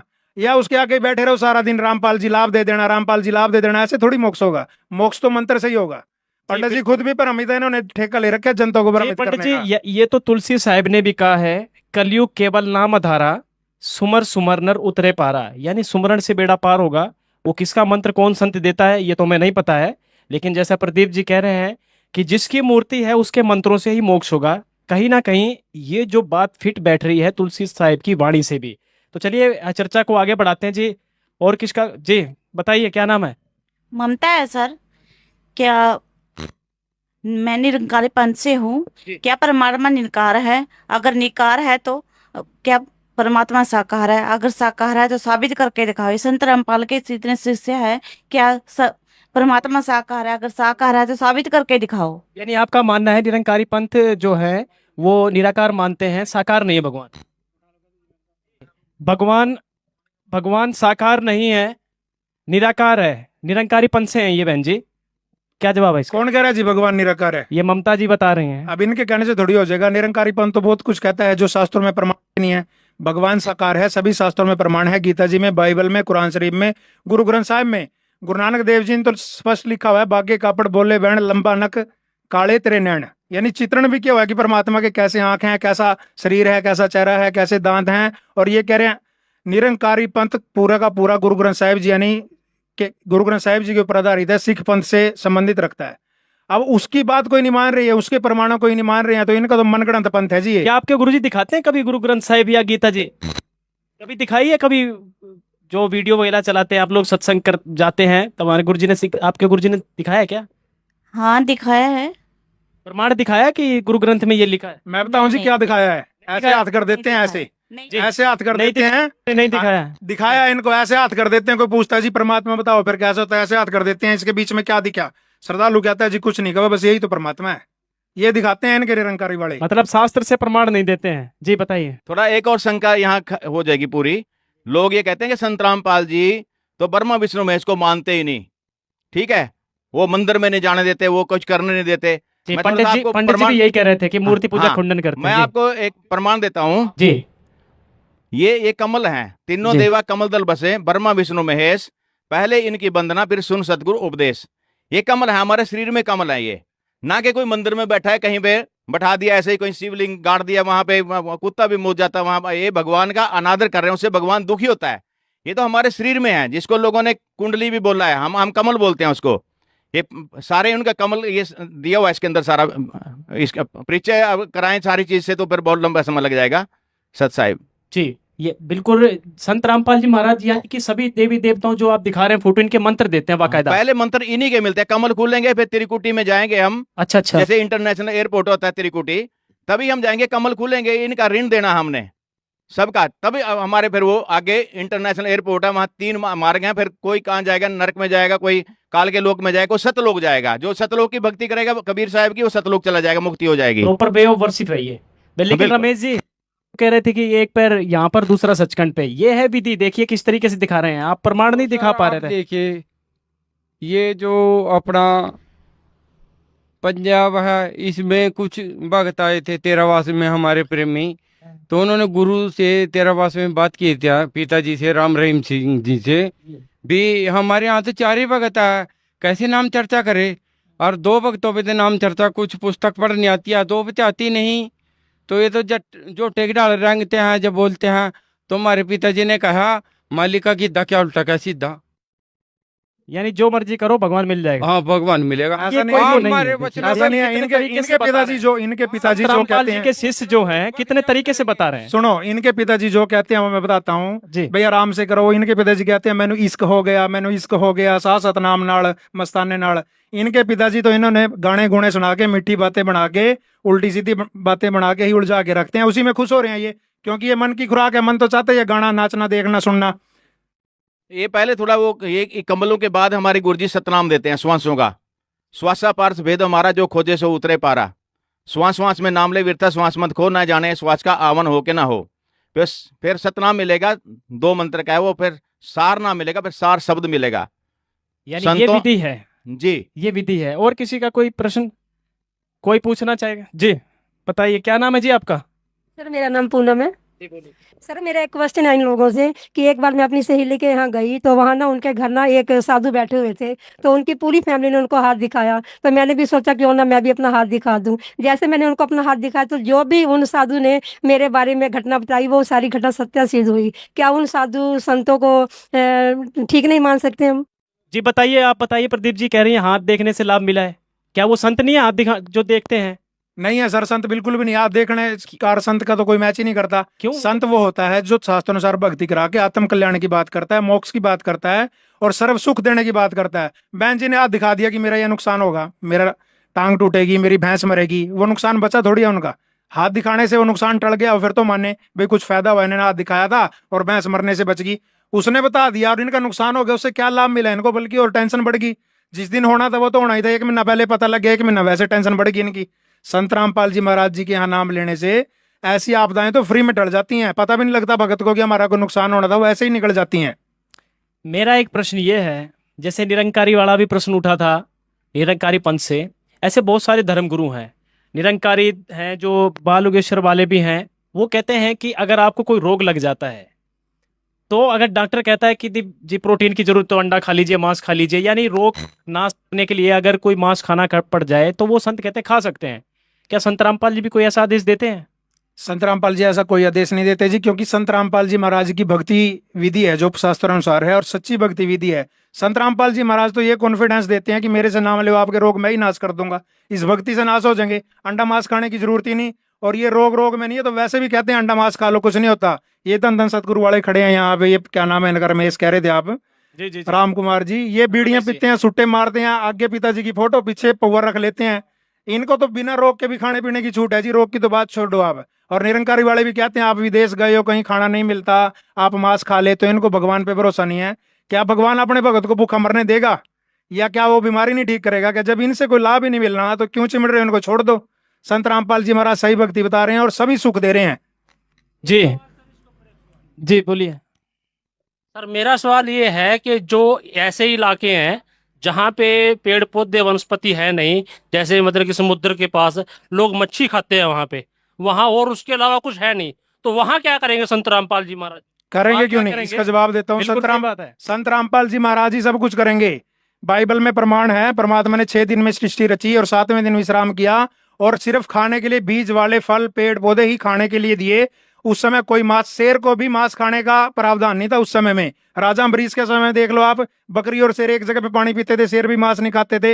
वो तो सतयुग का माहौल था। संत रामपाल जी महाराज तो पूर्ण परमात्मा की भक्ति बताते हैं। चाहे आप जंगल में बैठ जाओ, मलूकदास जी की कथा सुनी होगी आपने, संत रामपाल जी का सत्संग सुन लेना।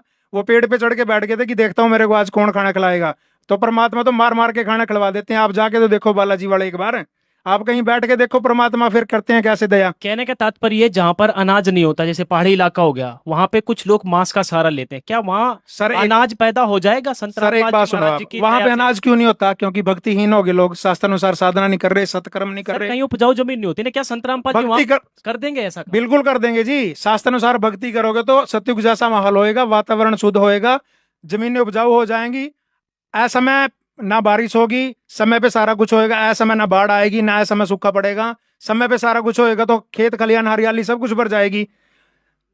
जी और कोई जी बताइए क्या कहना हो सकता है जी, हो सकता है जी। 2 मिनट जी, हम बताइए क्या नाम है? सर मंजू है सर। मैं सभी गुरुओं को मानती हूँ, सभी कुछ ना कुछ अच्छा ही बताते हैं, किस भी दिशा में चले जाओ मंजिल तो मिल ही जाएगी। यानी जो यहाँ पर बहस चल रही है आप सबको मान रहे हैं, चाहे कोई भी संत हो?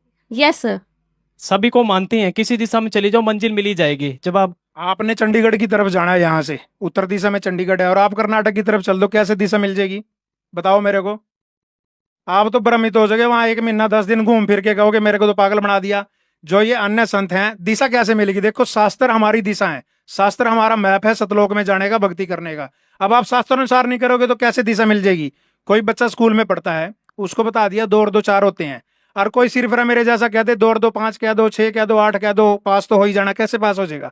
पास तो जब ही होगा ना करेक्ट आंसर दे के आएगा। जी बोलिए पुरुषोत्तम। भगवान का भी एक संविधान है, जैसे देश का संविधान है, भगवान का भी एक संविधान है। जो 4 ये वेद हैं, 6 शास्त्र, 18 पुराण, बाइबल, कुरान, गुरु ग्रंथ साहिब, सब में उसका प्रमाण है कैसे भक्ति करें। जो गुरु सिलेबस से बाहर भक्ति करा रहा है, मतलब ये जो अपना सिलेबस हो गया, परमात्मा का सिलेबस हो गया सारे वेद, और जैसे बच्चा स्कूल में जाता है, वो टीचर को सिलेबस से बाहर पढ़ाता है, क्या वो बच्चा पास हो जाएगा? ये बेचारे देखा देखी गुरु शिष्य बन गए, किया ना तत्व विचारा, और गुरु शिष्य दोनों के सिर पर काल ठोकेगा पंजारा। अब इसका इतना ही इशारा काफी है कि काल उसको ले जाएगा। काल क्या है आपको फिर बताएंगे। सत साहिब जी क्या पूछना चाह रहे हैं आप? क्या नाम है आपका? जी जी बताइए। मैं पूछना चाहती हूँ, मैं काफी देर से देख रही हूँ कि यहाँ पर चर्चा चली हुई है, सभी अपने अपने गुरुओं का पूर्ण संत बता रहे हैं। तो मैं इनसे एक क्वेश्चन करना चाहूंगी कि अगर वो पूर्ण संत है तो अपने साथ वो गनमैन क्यों रखते हैं? अगर वो पूर्ण संत है तो वो अपनी सिक्योरिटी भी नहीं रख पाते। तो मैं इनसे पूछना चाहूंगी कि वो कैसे पूर्ण संत है? आप जी बताइए, पूर्ण संत हैं तो गनमैन क्यों रखते हैं? बिल्कुल, बहुत अच्छा प्रश्न है। क्यों संत रख? मैं अपना जवाब देने से पहले इस बहन से एक प्रश्न पूछना चाहती हूँ कि आप कौन से भगवान की भक्ति करती हैं? शिव भगवान की पूजा करती हूँ। शिव जी की करते हैं। अगर आप शिव जी भगवान की पूजा करती हैं तो आपने देखा होगा कि उनके हाथ में त्रिशूल है, ठीक है। इसी प्रकार से विष्णु भगवान जी हैं, उनके हाथ में जो है वो चक्र है, और जो शेरावाली माता है उसकी 8 भुजाओं में कोई ना कोई जो है वो हथियार है, यानी कि सुदर्शन चक्र है, गदा है, शंख है। इसी प्रकार से जो संत रामपाल जी महाराज जी हैं, इसी प्रकार से जो संत रामपाल जी महाराज जी हैं, उन्होंने अपनी सुरक्षा के लिए सिक्योरिटी गार्ड रखे हुए हैं। और भारत एक लोकतांत्रिक देश है, इसमें हर एक व्यक्ति को अपनी सुरक्षा करने का अधिकार है। तो इसी के नाते क्या संत रामपाल जी महाराज जी एक संत अपनी सुरक्षा के लिए सिक्योरिटी गार्ड नहीं रख सकते? और दूसरी बात, संत रामपाल जी महाराज जी ने जो सिक्योरिटी गार्ड रखे हैं वो अपनी सुरक्षा के लिए रखे हैं, ना कि किसी को नुकसान पहुंचाने के लिए या किसी को मरवाने के लिए। जी, सुरक्षा के लिए रखे हुए हैं। पुरुषोत्तम दास जी कुछ कहना चाह रहे हैं, इसका और कोई विस्तार से बताइए, क्या जवाब है? साहब जी, हमारे गुरुदेव जी सभी पंथों के बारे बोलते हैं। आप सभी को पता है कि सबकी दो कदर की गुरुजियों ने, तो वहां पर कोई आदमी गलत ना बोल जाए, गलत कोई ऐसा हरकत ना करे। गुरु जी का तो कुछ नहीं होगा, वो तो परमात्मा है हमारे गुरुदेव जी, तो उसको पाप जरूर लग जाएंगे। तो जहां माल खजाना होता है तो वहां पर सुरक्षा भी होती है। सत साहब, ठीक है। और कोई प्रश्न? जी बोलिए, आपका क्या है? मेरा नाम सुनीता भाई। मैं कदी की सुनने लग रही हूँ कि सारे आप अपना बता रहे हैं, तो मैंने भी 4-5 गुरु बना रखे हैं और कड़ी कुछ लाभ नहीं मिल रहा। तो मैं भी संत रामपाल जी महाराज का नाम सुन रही हूँ, तो मैं भी नाम लेकर देख लूँ कि ना कुछ न कुछ तो मिल ही जाएगा। 4-5 बना रखे हैं लेकिन लाभ नहीं मिल रहा है। बना भी रखे हैं, लाभ भी नहीं मिल रहा है। सोच रहे हैं संत रामपाल जी को भी गुरु बना लूं, एक और बना लूं, शायद लाभ मिल जाएगा। सत साहेब, झूठे गुरुआ मर गए, हो गए बूत मसान, सतगुरु पुरुष कबीरा, चारों युग परवान। जब तक गुरु बदलो 10 पाचा, तब तक गुरु मिले ना साचा।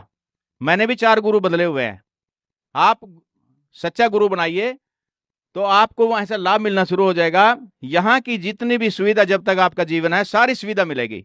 और फिर मेन मकसद है हमारे गुरुदेव जी का, इस जीवात्मा को सतलोक ले जाना। यहाँ के तो जैसे लाभ ऐसे मिले जैसे रूंगे में मिलता है कुछ। सत साहब, आप निर्भय होकर के नाम लीजिए और सारे लाभ उठाइए। जी पंडित जी, आप बड़ी देर से हाथ खड़ा कर रहे थे, बताइए। साधु संत बहुत कुछ बोलते हैं, ये कर लो वो कर लो, मेरा तो दिमाग खराब हो गया, क्या करे क्या ना करे। मेरा तो मानना ये है, घर बैठ के भक्ति कर लो, कहीं जाने की जरूरत नहीं है। यानी कोई पास कहीं जाने की जरूरत नहीं है। जी क्या कह रहे हैं सर? जैसे देखिए, शर्मा जी ने बोला कि घर बैठ के भक्ति कर लो, ये बिल्कुल मिथ्या बात है। अगर आज हमने एजुकेशन लेनी है, स्कूल के अंदर, यूनिवर्सिटी के अंदर जाना पड़ेगा, और जो गुरु या टीचर जो हमारे होते हैं उनके द्वारा बताया गया जो लेक्चर है वो पीरियड हमें नोट करना पड़ेगा, नोट डाउन करना पड़ेगा। घर रह के भक्ति नहीं होती। अगर घर रह के भक्ति होएगी, मगर वो क्या विधि अनुसार होगी, जैसे घर रह के स्टडी हो जाती है ना। स्कूल में तो जाना पड़ेगा, जो गुरु जी हैं, जो टीचर हैं, उनके द्वारा बताई गई विधि अनुसार हमने वो भक्ति, गुरु प्रणाली से ही भक्ति होगी, ना कि घर रह के। घर रह के तो हमारे पशु हैं, जानवर है, वो घर पे ही रहते हैं, वो उनकी बता कौन सी भक्ति हो जा रही है, वो कौन सा मोक्ष हो जा रहा है। इसलिए सबसे पहले गुरु बनाना पड़ेगा, और भक्ति मार्ग में सबसे पहला गुरु प्रथम होता है। गुरु बनाना अनिवार्य है, ना कि घर पे रह के। घर पे रह के भक्ति होगी, मगर वो क्या है, गुरु बनाने के बाद होगी। गुरु बनाने के बाद होगी। जी बताइए, क्या कहना चाहेंगे? कुछ प्रश्न? ऐसा है जी, जैसे डिबेट हो रही है, इसमें ये तो पता लग गया कि कबीर पंथ में ही भगवान है। तो ये बहुत सारे कबीर पंथ हैं संसार में, कैसे मानने कि कौन असली है कौन नकली है? जैसे संत रामपाल जी और मधु परमहंस जी और दामा खेड़ा वगैरह, ऐसे बहुत सारे हैं। तो हमें निर्णय करके बताइए। निर्णय करके बताइए पुरुषोत्तम दास जी। दामा खेड़ा वाले वो भी कबीर पंथ हैं, मधु परमहंस हैं वो भी कबीर पंथ हैं, वो भी कहते हैं वो मैं नाम से मोक्ष होगा। संत रामपाल जी कहते हैं मेरे से नाम ले लो, मैं मोक्ष करूंगा। तो कौन सा असली कबीर पंथ है? जी, हम बहुत छोटे थे, जब शायद मैं 12-13 साल का ही था, तब मेरे पिताजी पहले कबीरपंथी थे, और उन्होंने मेरा भी गले में एक मणिये की कंठी बंधवा दी, और भी तेरे को भी नाम मिल गया, तू भी अब शिष्य बन गया, गुरु वाला हो गया। ठीक है, नुगरे का बताते हैं, पानी भी नहीं पीना चाहिए। और मेरे पिताजी को जितना ज्ञान था उस हिसाब से मेरे को समझाया, मेरे को नहीं पूरे परिवार को। घर में हमारे सत्संग होता था, चौका आरती होती थी। हम कांसी जो लहर तारा तालाब में जो कबीर साहब प्रकट हुए थे, वहां पे जो उनका स्थान बना हुआ है, वहां से हम जुड़े हुए थे। मेरे पिताजी 3 पीढ़ी से हम कबीरपंथी थे। ऐसे और भी अन्य पूरे मतलब हिंदुस्तान में और मॉरिशस में भी बहुत कबीरपंथी हैं। कम से कम 20 करोड़ कबीरपंथी है जो कबीर साहब को मानते हैं, लेकिन उनको ज्ञान पूर्ण नहीं है, विधि पता नहीं है। बस देखा देखी गुरशिष्य बन के किया ना तत्व विचारा, और गुरशिष्य दोनों के सिर पे काल ठोके पंजारा। अब मैंने जब कबीर साहब का बचपन से जैसे नाम लिया होता, पता तो मेरे कुछ था ही नहीं, नाम का गुरु बना लिया। सबके साथ ऐसे ही हो रही है। और उसके बाद मैंने सोचा भी, मेरे को नहीं लगता वो हमारा जो गुरु था उसने भी शिवलिंग लगा दिया। मैंने उसे बहस कर ली, मैं क्या ये क्यों लगा दिया आपने? कबीर साहब तो मूर्ति पूजा खंडन करते हैं। तो कहता ये अब कोई आता नहीं यहाँ पर, इसलिए फिर लोग आने लगेंगे, थोड़ा हमारा पेट पूजा चलेगा। मैं क्या भाई ये तो नकली है। तो मैंने गुरु ढूंढना शुरू करा। पहले ब्रह्म कुमारी वालों पे मैं गया, फिर ठाकुर जी जो हैं ये 5 नाम देते हैं जो, उनसे भी 5 नाम लिए मैंने। एक ये सोहम मंत्र को तोड़ के देते हैं, वो दो हिस्से बना देते हैं उसको, अनंतपुर गद्दी है उनकी, उनसे नाम लिया। मतलब कहने का मतलब 4 गुरु मैंने बदले। तो ये जो कबीर साहब का जो मार्ग है, उन्होंने सुनियोजित समय आज का बता भी रखा है। संवत 1774 होई ता दिन प्रेम प्रगटे चक सोई, साखी हमारी लिजी समझावे, असंख्य जन्म ठौर न पावे। 12 पंथ हमी को ध्यावे, अस्थिर घर का मर्म न पावे। 12वें पंथ में हम ही चले आवे, और सभी पंथ मिटा के एक पंथ चलावे। आप पढ़ा लिखा समाज है, सब अपने शास्त्रों को उठा के देख लेंगे। और दादू जी ने क्या कहा, जिन मुझको निज नाम दिया सोई सतगुरु हमार, दादू दूसरा कोई नहीं कबीर सर्जनहार। जो शरण कबीर के तर गए अंता पार, दादू गुण की कहत न आप आवे पार। कोई निर्गुण मरीज रहा है, कोई सरगुण ठहराए, दादू गति कबीर की मोह से कही ना जाए।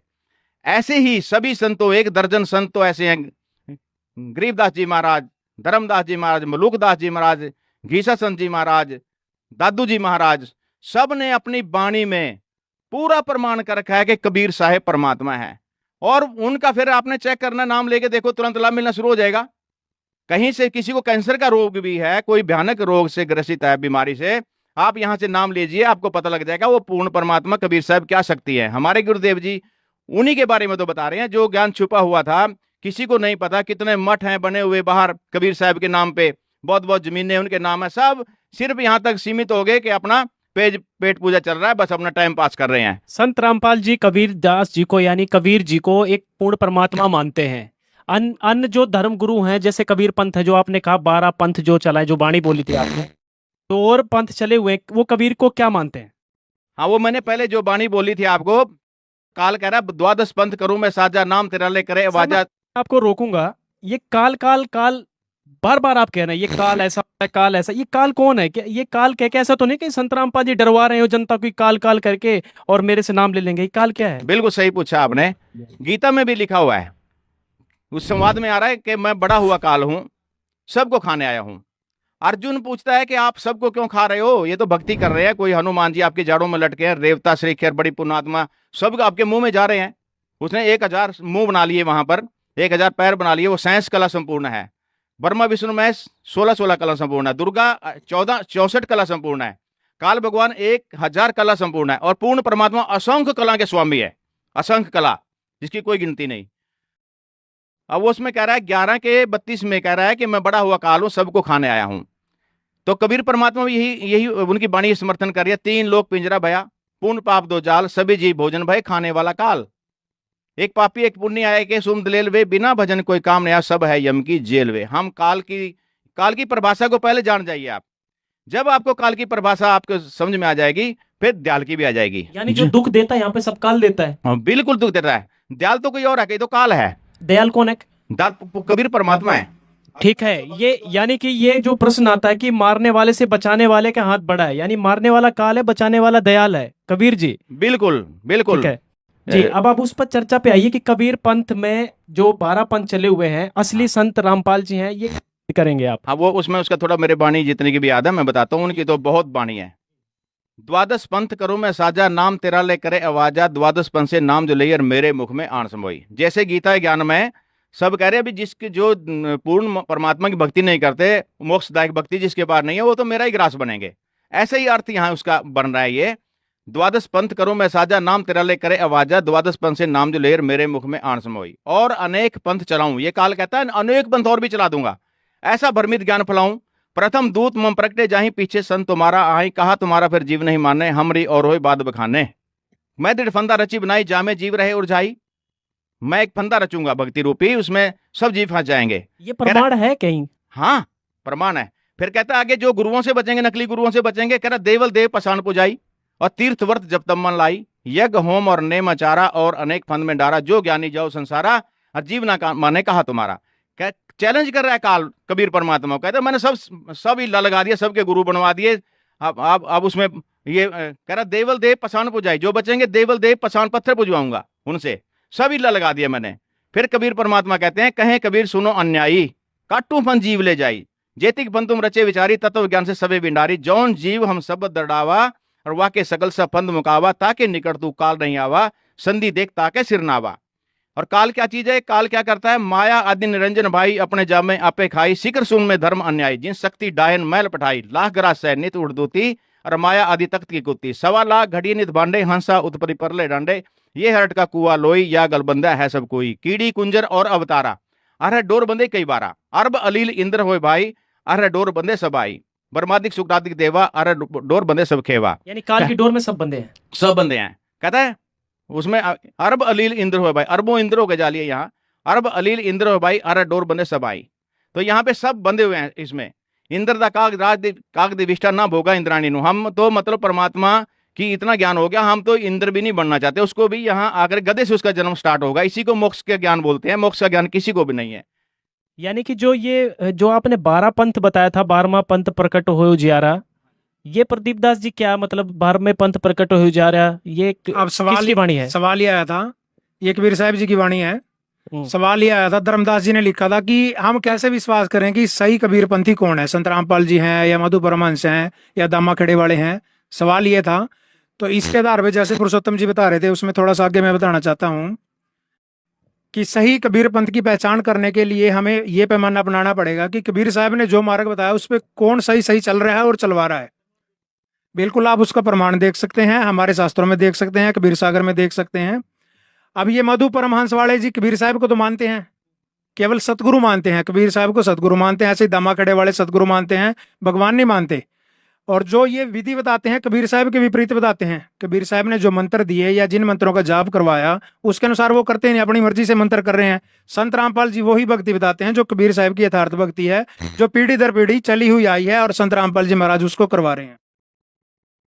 पीर पैगंबर कुतुब औलिया सुरनर मुनिजन ज्ञानी, ये तक तो रहा न पाया जम के बंदे प्राणी, किसी को भी ये राह नहीं मिला कबीर साहब वाला आज तक। यहाँ पर दया होगी सब जीवों पे, हमारे संत रामपाल जी महाराज सब के ऊपर दया करेंगे, सभी जाएंगे, सतलोक जाएंगे, विमान में बैठ बैठ के जाएंगे। जी बताइए, आप हाथ खड़ा कर रहे हैं, बताइए क्या नाम है आपका? विजय जी। हाँ जी विजय बताइए। समाजी हूँ जी। मेरे दयानंद जी सरस्वती जी गुरु जी हैं, वो हवा में उड़ जाते थे, लेकिन आपके गुरु हवा में उड़ सकते हैं क्या? यानी आप दयानंद के फ्लोवर्स हैं, दयानंद महर्षि दयानंद जी को मानते हैं? हाँ जी, दयानंद जी को मानता हूँ मैं। आपके गुरु जी क्या हवा में उड़ सकते हैं? दयानंद जी हमारे सरस्वती जी उड़ सकते थे। प्रदीप जी जवाब दें। इसका जवाब ये है सर, अब ये कहते हैं कि दयानंद सरस्वती जी हवा में उड़ जाते थे, मैं उनको मानता हूँ कि आपके गुरु जी हवा में उड़ जाएंगे। भक्ति मार्ग में हवा में उड़ना कोई उपलब्धि नहीं होती। हनुमान जी हवा में उड़ जाते थे, सुखदेव ऋषि जी हवा में उड़ के चले जाते थे। ऐसे तो उनको मानने लग जाए, उनको भगवान सिद्ध कर दें हम सुखदेव जी को, ऐसा नहीं होता। और रही बात दयानंद जी हवा में उड़ जाते थे, इसका कोई प्रमाण है इनके पास? किसी ने देखा उनको हवा में उड़ते हुए? किसी ने भी नहीं देखा। और फिर भी हम मान लेते हैं कि दयानंद जी हवा में उड़ गए, क्योंकि सिद्धि होती है 24 तरह की। हो सकता है हवा में भी उड़ जाते होंगे, जब सुखदेव जी उड़ सकते हैं, क्या पता दयानंद जी के पास भी सिद्धि हो गई, हवा में उड़ जाते हों। लेकिन जो भक्ति विधि दयानंद जी ने की, ये भी उन्हीं की कर रहे होंगे जो इन्होंने बताया, मैं उनका मानता हूँ और उनसे जुड़ा हुआ हूँ, उन्हीं अनुसार भक्ति कर रहे होंगे। 1-2 इंच ये भी उड़ पाए होंगे। आज सत्यार्थ प्रकाश लिखा है, बहुत बड़ा ग्रंथ लिखा है सत्यार्थ प्रकाश का, तो मैं दूंगा जी विवरण। पहले इनसे ये पूछो 1-आधा इंच उड़ पाए हैं? दयानंद जी तो ऊपर उड़ जाते थे, इनसे उठा थोड़ा बहुत उनकी भक्ति करने से। मैं सुना है तो इसीलिए हम भक्ति करते हैं, जैसे सुनाई बात, जैसे सुनी सुनाई बात है, उड़ना नहीं। सुनी सुनाई बात है, यानी कोई प्रमाण नहीं आपके पास? हवाई जहाज हवा में उड़ रहे हैं दयानंद जी। 2 मिनट अजय, 2 मिनट जी बताइए जवाब। सुनो, अब ये कहते हैं हमने तो सुना है ऐसा उड़ जाते हैं। आपने सुना है सुखदेव ऋषि का, हनुमान जी का तो प्रमाण भी है। आप वाले का तो कोई प्रमाण भी नहीं है, सुनी सुनाई बात है। हाँ जी, कोई प्रमाण नहीं। और हवा में उड़ने वाली कोई उपलब्धि नहीं है। उन्होंने एक ग्रंथ की रचना की है, आपको पता होना चाहिए। सत्यार्थ प्रकाश का जिक्र करोगे आप, वो सत्यार्थ प्रकाश नहीं है, झूठे अर्थ प्रकाश है, वो ग्रंथ नहीं है, वो अड़ंगा है। उसमें ऐसी ऐसी बातें लिख रखी हैं, आप शायद चैनल पे भी ना दिखा पाओ। उसमें थोड़ी थोड़ी हिंट दे देता हूँ। उसमें लिखा हुआ है सूर्य पे मनुष्य रहते हैं। अब यहाँ हरियाणा में इतना टेम्परेचर हुआ है, कूलर के बिना काम नहीं चल रहा, एसी के बिना, सूर्य पे आप चले जाओगे क्या? मैं इन दयानंद जी वालों से कहता हूँ 2-4 मीडिया वालों को ले जाए, वहां पे डिबेट करा ले सूर्य पे जाके। और उसने लिख रखा है अगर किसी स्त्री का पति विदेश में काम करने चला जाए तो वो स्त्री, मतलब इतनी अभद्र बात है, मेरे को कहने में भी शर्म आ रही है। लिखा है उसमें, लिखा हुआ है जी, प्रमाण है, लेकिन जनता को बताना पड़ेगा। हमारे गुरुजी भी यही बता रहे हैं, इसलिए तो गुरुजी का विरोध करते हैं सभी। उसमें लिखा हुआ है कोई पुरुष विदेश में काम करने चला गया, अगर उसकी स्त्री घर पे है तो उसकी स्त्री अगर 3 साल तक उसका इंतजार करे, 3 साल तक वो विदेश से वापस आ गया तो ठीक है, नहीं तो किसी और पुरुष के पास जाके संतान उत्पन्न कर ले। आज हमारे भारत में लाखों लोग, लाखों युवा विदेशों में गए हुए हैं। ऐसे तो फिर यहाँ अराजकता का माहौल आ जाएगा, परिवार के परिवार तबाह हो जाएंगे अगर दयानंद के विचारों से चलें तो। दूसरा उसने लिखा हुआ है कि विवाह का उत्तम समय क्या होता है। जैसे बच्चों की शादी करनी होती है तो उत्तम समय क्या होता है। जो नशा करता है ना आदमी, ऐसी भाषा वो बोलता है जैसी दयानंद जी ने लिखी हुई है। उसने लिखा हुआ है जी 16 वर्ष की लड़की और 20 वर्ष का लड़का, ये विवाह का समय सबसे घटिया। फिर उसने लिखा हुआ है जी 20 वर्ष की लड़की और 30 वर्ष का लड़का या 35 वर्ष का लड़का, ये विवाह का समय मध्यम। फिर आगे लिखा हुआ है जी 24 वर्ष की लड़की और 48 वर्ष का पुरुष, ये विवाह का समय सबसे बढ़िया। यानी 24 की लड़की का 48 के पुरुष के साथ विवाह करवाने की नसीहत दे रहे हैं दयानंद जी। क्या ऐसा संभव हो सकता है? 48 साल में तो आदमी वैसे ही बूढ़ा हो जाता है, और 24 साल की तो उसकी बच्ची के समान होती है। जी बिल्कुल। और दयानंद जी ने ये लिख रखा है उसमें सत्यार्थ प्रकाश में, जिसका डोल पीटते हैं, ये हवा में उड़ के लिखा होगा उसने। भाई सही सलामत आदमी तो ऐसा लिख नहीं सकता, नशे में लिख सकता है या हवा में उड़ के लिख सकता है। सही कह रहे हैं, उड़ जाता होगा हवा में, क्या पता क्या क्या करता होगा। वो भांग वो पीता था, नशे वो करता था, उसके कितने प्रमाण है जी, सारे देख सकते हैं आप। नशा भी करते थे, नशा भांग पीते थे, वो भांग पीने के बाद जब नशा चढ़ जाता था फिर दही पीते थे, इसका असर कम हो जाए। सारे प्रमाण है उसके। तो उसले दयानंद जी वाला ने कहा था तो इन्होंने भी करे होगा काम चालू उसका। लिखा उन्हीं के शास्त्र में लिखा है। कोई करते हैं ना साहब? हाँ करते हैं जी, हाँ करते हैं जी। वाह जी वाह, बहुत बहुत बढ़िया कर रहे हो भाई। उनके चेले हैं तो संत जो महर्षि जी के बारे में बता रहे हैं जी, ये खुद हुक्का पीते थे, भांग पीते थे, एक लंगोट में रह जाते। कई बार उनके उसमें लिखा गया है कि कई बार वो लंगोट भी उतार के रख देते, जानवरों जैसे बर्ताव करते थे। बताओ, कोई संत की पहचान है? ये तो घटिया, महान घटिया आदमी वाले की सोच है, उसको महर्षि की पदवी देते। वो इंसान कहने वाले के लायक नहीं था। जो व्यक्ति अपने माता पिता की सेवा करने के हक में ना हो, वो अपने माता पिता को छोड़ चुके था। जबकि हम संत रामपाल जी महाराज की शिष्य और हमारे गुरु जी भी अपने माता पिता को आश्रम में सेवा करते थे और उनको करवाते अपने। सर जी, जो स्वतंत्र सेनानी थे, यानी कि भारत जब स्वतंत्र हो रहा था, उसमें बहुत बड़ा योगदान था दयानंद जी का। दयानंद जी का कहीं पे भी दिखा जो, हम प्रमाण देखते हैं, क्योंकि हमारे संत रामपाल जी महाराज भी हर चीज पे प्रमाण दिखाते हैं। आप प्रमाण दिखा दो, प्रमाण देखने के लिए तैयार। आज हमारा समाज पढ़े लिखा है, जब डिबेट होती है तो तब क्यों भाग जाते हैं? संत जी का चेला ही बोल रहा है कि भी हाँ हम भी नशा करते हैं, तो बताओ कहाँ का समाज सुधारेंगे वो, जब अपना खुद उनका गुरु नशा करता था, अपने शिष्यों को यही शिक्षा दे रहे हैं। और उनके शास्त्र उठा के देखो, उनको पढ़ने की तो दूर बात है, घर में रखने को मन नहीं करता। इतना गंदा विचार भरे हुए इसके अंदर। इसका प्रमाण दिखाते हैं क्या गुरुजी आपके? संत रामपाल जी महाराज बकायदा ट्रैक्टर के ऊपर दिखाते हैं, प्रमाण दिखाते हैं कि भाई ये देखो संत ने जी इसके अंदर क्या क्या लिखा गया। वो समाज को दिखाने के लायक भी नहीं है, ऐसी ऐसी गंदी बातें लिखी गई हैं। सत्यार्थ प्रकाश, चलो ठीक है, जब उस पर चर्चा का विषय बनेगा तब करेंगे। पंडित जी कुछ प्रश्न करना चाह रहे थे आप? हाँ, मेरा प्रश्न ये है भाई, जो ये कहते हैं संत रामपाल जी महाराज के शिष्य है, तो इनके गुरुजी जेल में क्यों हैं? वो कहते हैं पूर्ण संत हैं, भगवान मानते हैं उनको। ये तो बात बिल्कुल सही कही है, अगर पूर्ण संत हैं तो बाहर आ जेल में क्यों? सत साहब, इनको पंडित जी को मैं ये पूछना चाहता हूँ कि आज तक का इतिहास गवाह है, बड़े बड़े महापुरुषों को भी जेल में डाल दिया, और काल जो है, काल नहीं चाहता कि मेरा ज्ञान यहाँ पे कोई बताए और ये पार हो जाए, मैं भूखा मर जाऊं। अभी बताया था ना 1 लाख रोज खाता है, 1.25 लाख पैदा करता है।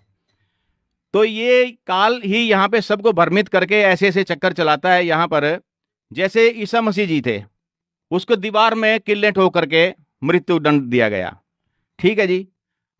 हजरत मोहम्मद जी को वो पूरा अपना वो मानते हैं, पैगंबर मानते हैं। वो 62 साल की उम्र में वो भी मतलब अपने शरीर छोड़ गए, ठीक है जी। गुरु गोविंद सिंह भी मतलब अपना जवानी में ही अपना शरीर छोड़ गए थे, उनका पेट में मतलब वो छुरा छारा ऐसे लग गया था, ऐसा इतिहास गवाह बता रहा है। और नानक जी को भी बाबर ने जेल में रखा, पूरा प्रमाणित है, हर चीज का प्रमाण है। कृष्ण जी जेल में ही पैदा हुए, लेकिन वो तो सारे ताले तोड़ के बाहर आ गए थे, वो तो भगवान थे। अरे ताले तोड़ के कौन सा बहुत बड़ा कोई लीला कर दी उसने, ताले तोड़ के बाहर आए, ठीक है। उस टाइम जितने भी उस उम्र के बच्चे थे, उस उम्र के जितने भी बच्चे थे सारे मरवा दिए थे ना। उनके मामा जी ने, कंस ने सब मरवा दिए थे कि ये कृष्ण होगा, ये कृष्ण शायद होगा, इससे मेरी मृत्यु लिखी है। तो वो ऐसी लीला करने का क्या फायदा, वो निर्दोष बच्चे, वो जिनका कोई दोष नहीं, वो मरवा दिए गए। और बाद में भी गीता में प्रमाण है कि अर्जुन तो मना कर रहा था कि जी मैं हथियार नहीं उठाऊंगा, सारे मेरे अपने हैं, ये भाई भतीजे हैं, सब महापुरुष हैं, मेरे गुरुदेव भी हैं, मैं कुछ बड़े बड़े उस वाले सब, मैं इन पे कैसे हथियार उठाऊं, वो मना कर रहा था। लेकिन कृष्ण जी ने कहा नहीं नहीं, तू मार इनको, सबको मार, तू नहीं मारेगा तो मैं मारूंगा, तू खाली निमित्त बन जाए, तो सब मारे पड़े हैं। अब किसी को मतलब किसी के मृत्यु में सहयोग देने का यहाँ की जो प्रशासन का एक कानून है, उस पर 120 भी लगती है, जो किसी को मारने के लिए सहयोग करता है, हौसला बढ़ाता है उसका। तो वहां पर आप इस चीज को, हमारे गुरु जी ने कोई मरवाया? कोई नहीं मरवाया, वो तो अंदर बैठे हैं, जैसे जेल, आज तक छुट्टी भी नहीं ली और आराम से वहां भक्ति अंदर ही कर रहे हैं, और अंदर से ही बैठे बैठे पुस्तकें लिख रहे हैं, ज्ञान लिख रहे हैं। मुसलमानों को नहीं ज्ञान कुरान, ये पुस्तक लिखी, हिंदू साहिबान को नहीं गीता वेद पुराण का ज्ञान, ये पुस्तक लिखी। तो वो बाहर क्यों नहीं आ जाते? वो भी बाहर आके दिखाएं। ये भी एक लीला है, ये भी एक लीला है। रामचंद्र जी अगर वनवास में नहीं जाते तो इतिहास नहीं बनता, इतिहास नहीं बनता। तो ये संत रामपाल जी अंदर ऐसे नहीं बैठे, अंदर बैठे बैठे अपना सब कार्य कर रहे हैं, अंदर से ही सब सिस्टम बनाया हुआ है। 11 आश्रम हमारे बन गए हैं, सभी को नाम दीक्षा देने के लिए 500 से भी ज्यादा नामदान के अंदर हैं, सब सिस्टम चल रहा है, सबको लाभ मिल रहा है। वो अपनी लीला कर रहे हैं, ठीक है। समय आने पर वो आपको दिखा देंगे वो क्या चीज है। बहुत बड़ा एक धमाका होगा इस चीज का भी। जो संत रामपाल जाएंगे, गांव के गांव उठ के आएंगे, टोल के टोल उठ के आएंगे उनके चरणों में। सत साहिब, चलो ठीक है, हम भी मान लेंगे। हाँ मान लेना, जब आएंगे। बहुत दिन हो गए, जब आएंगे हम भी मान लेंगे। बहुत दिन हो गए कि छम्मी करते, मान लो अब थोड़ा सा। जेल जाना कोई बुरी बात नहीं होती। रमेश जी कुछ, रमेश जी, प्रदीप जी, रमेश जी से ले लेते हैं। जी बोलिए रमेश जी, प्रश्न क्या है, क्यों कुछ कहना चाह रहे हैं? कुछ बात सुनिए जी। हमारा देश ऋषि मुनियों से धरती ये, हाँ जी, ऋषि मुनियों की रही है, बिल्कुल सही बात है। हाँ हाँ, तो नया संत रामपाल जी कहाँ से लाए आप? प्रदीप जी बिल्कुल सही बात है। देखिए ऋषि बात तो इनकी सही है, लेकिन ये डबल माइंडेड आदमी है। ऋषि महर्षियों की धरती रही है, तो संत रामपाल जी अभी क्यों ट्रेंड में आ रहे हैं? मैं अब उसका जवाब यानी देता कि हूं। कोई ऋषि महर्षि संत नहीं था? नहीं, उसका जवाब देता हूँ मैं। जी बोलिए। सवाल इन्होंने उठाया ना, अभी दंदन सतगुरु वाले ने। जी जी, दंदन सतगुरु वाले सवाल उठा रहे हैं कि ऋषि महर्षियों की धरती है, तो संत रामपाल जी कहाँ से आगे? तो ये गुरमीत जी कहाँ से आगे? पहले तो इनसे पूछो, आपने यहाँ गुरुद्वारा रखा धन सतगुरु और राम रहीम, अब ऋषि महर्षियों की पद्धति पे चलोगे या राम रहीम की पे चलोगे? पहली तो बात ये है जी। रही बात की संत रामपाल जी अभी क्यों आगे? संत रामपाल जी महाराज अभी बेशक आए हैं, लेकिन जो ज्ञान संत रामपाल जी महाराज बता रहे हैं वो आदि पुरातन ज्ञान है, शास्त्रानुसार ज्ञान है, जो शुरू से चला हुआ है। वेद तो आज के नहीं है ना, वेद तो हमारे शुरू से लिखे हुए। गीता जी 55 वर्ष पहले की लिखी हुई है, और वेद शुरू से हैं। जब यहाँ पे सागर मंथन किया गया था उसमें से 4 वेद निकले थे, और 5वां वेद कबीर साहब जी ने कबीर सागर के रूप में जो वो दिया था। तो उस अनुसार संत रामपाल जी भक्ति बता रहे हैं। आज तक ऋषि महर्षियों ने या अन्य संतों ने, बाबाओं ने वो भक्ति हमें नहीं बताई। संत रामपाल जी महाराज ने वो बीड़ा उठाया तो सबको नहीं लग रही है, अटपटी लग रही है, जबकि संत रामपाल जी महाराज सच्चाई बता रहे हैं। अब इनको कोई धन सतगुरु वाला हो, चाहे कोई पंडित जी हो, चाहे कोई और अन्य मौलवी हो, कुछ भी हो, इनको दर्द हो रहा है कि हमारी दुकानदारियां बंद हो रही हैं, संत रामपाल जी महाराज ट्रेंड में आ गए तो हमारा सबका कारोबार ठप हो जाएगा। अब धन सतगुरु वाले जी से ये पूछ लेना, अब कोई मिर्च नहीं खरीदता वहां, सब लोग जागरूक हो गए। किसी ने ना 500 में आलू खरीदना, ना धनिया खरीदना। अब एक मेरा दोस्त था, वो कह रहा है जी मैंने 250 रुपए में आधा आलू लिया, घर के 5 सदस्य बताओ ना उसकी सब्जी बना सकते, ना उसकी चटनी बना सकते। 250 रुपए में तो एक कट्टा आलू आ जाए। वो कह रहे जी हमने उसको छोटी छोटी फाड़ियां बना के टुकड़े करके कच्चा ही चबा लिया। कच्चा चबाने से कौन सा पेट पैदा हो गया वहां पे? रही तो वही डाक के 3 पात। भक्ति मार्ग तो आलू खाने से मोक्ष होता, तो निर्मल बाबा भी चटनी खवा रहा समोसे के साथ, वही ठीक है। फिर सतगुरु से वो फ्री में तो खवा रहा, आप वाले तो 2.5 लाख में बैंगन बेच रहे हैं। चलिए ठीक है, चर्चा 2 मिनट रमेश जी, ठीक है बेच रहे हैं जी जी। और आप वहां फिर अंत श्रद्धालुओं की तरह लगे हुए, अरे कुछ तो आप अपना विवेक से काम ले, छोड़ दो उसको, अपना जीवन बचा लो। 2.5 लाख का बैंगन खरीद लो, 2.5 लाख रुपए में तो आपके 10 साल चल जाएंगे। अरे हमारे पिताजी ने बोला। चलिए ठीक है, क्या बोला आपके पिताजी ने? की पालना करो, अपोलो करो, मेरे वचन ने, मैं आपके लिए भक्ति करूंगा। आपके पिताजी तो कह देंगे एक टांग पे खड़े हो जो सारा दिन, हो जाओगे खड़े? हो जाएंगे। कहाँ खड़े हो जाएगा? 60 साल के आसपास आपकी उम्र हो रही है, चक्कर आ जाएंगे आपको। और ये भक्ति मार्ग सही नहीं है। क्या ये बैंगन वाली बात सही लगी आपको? हाँ सही है जी, सही है। 51,000 की मिर्च थी।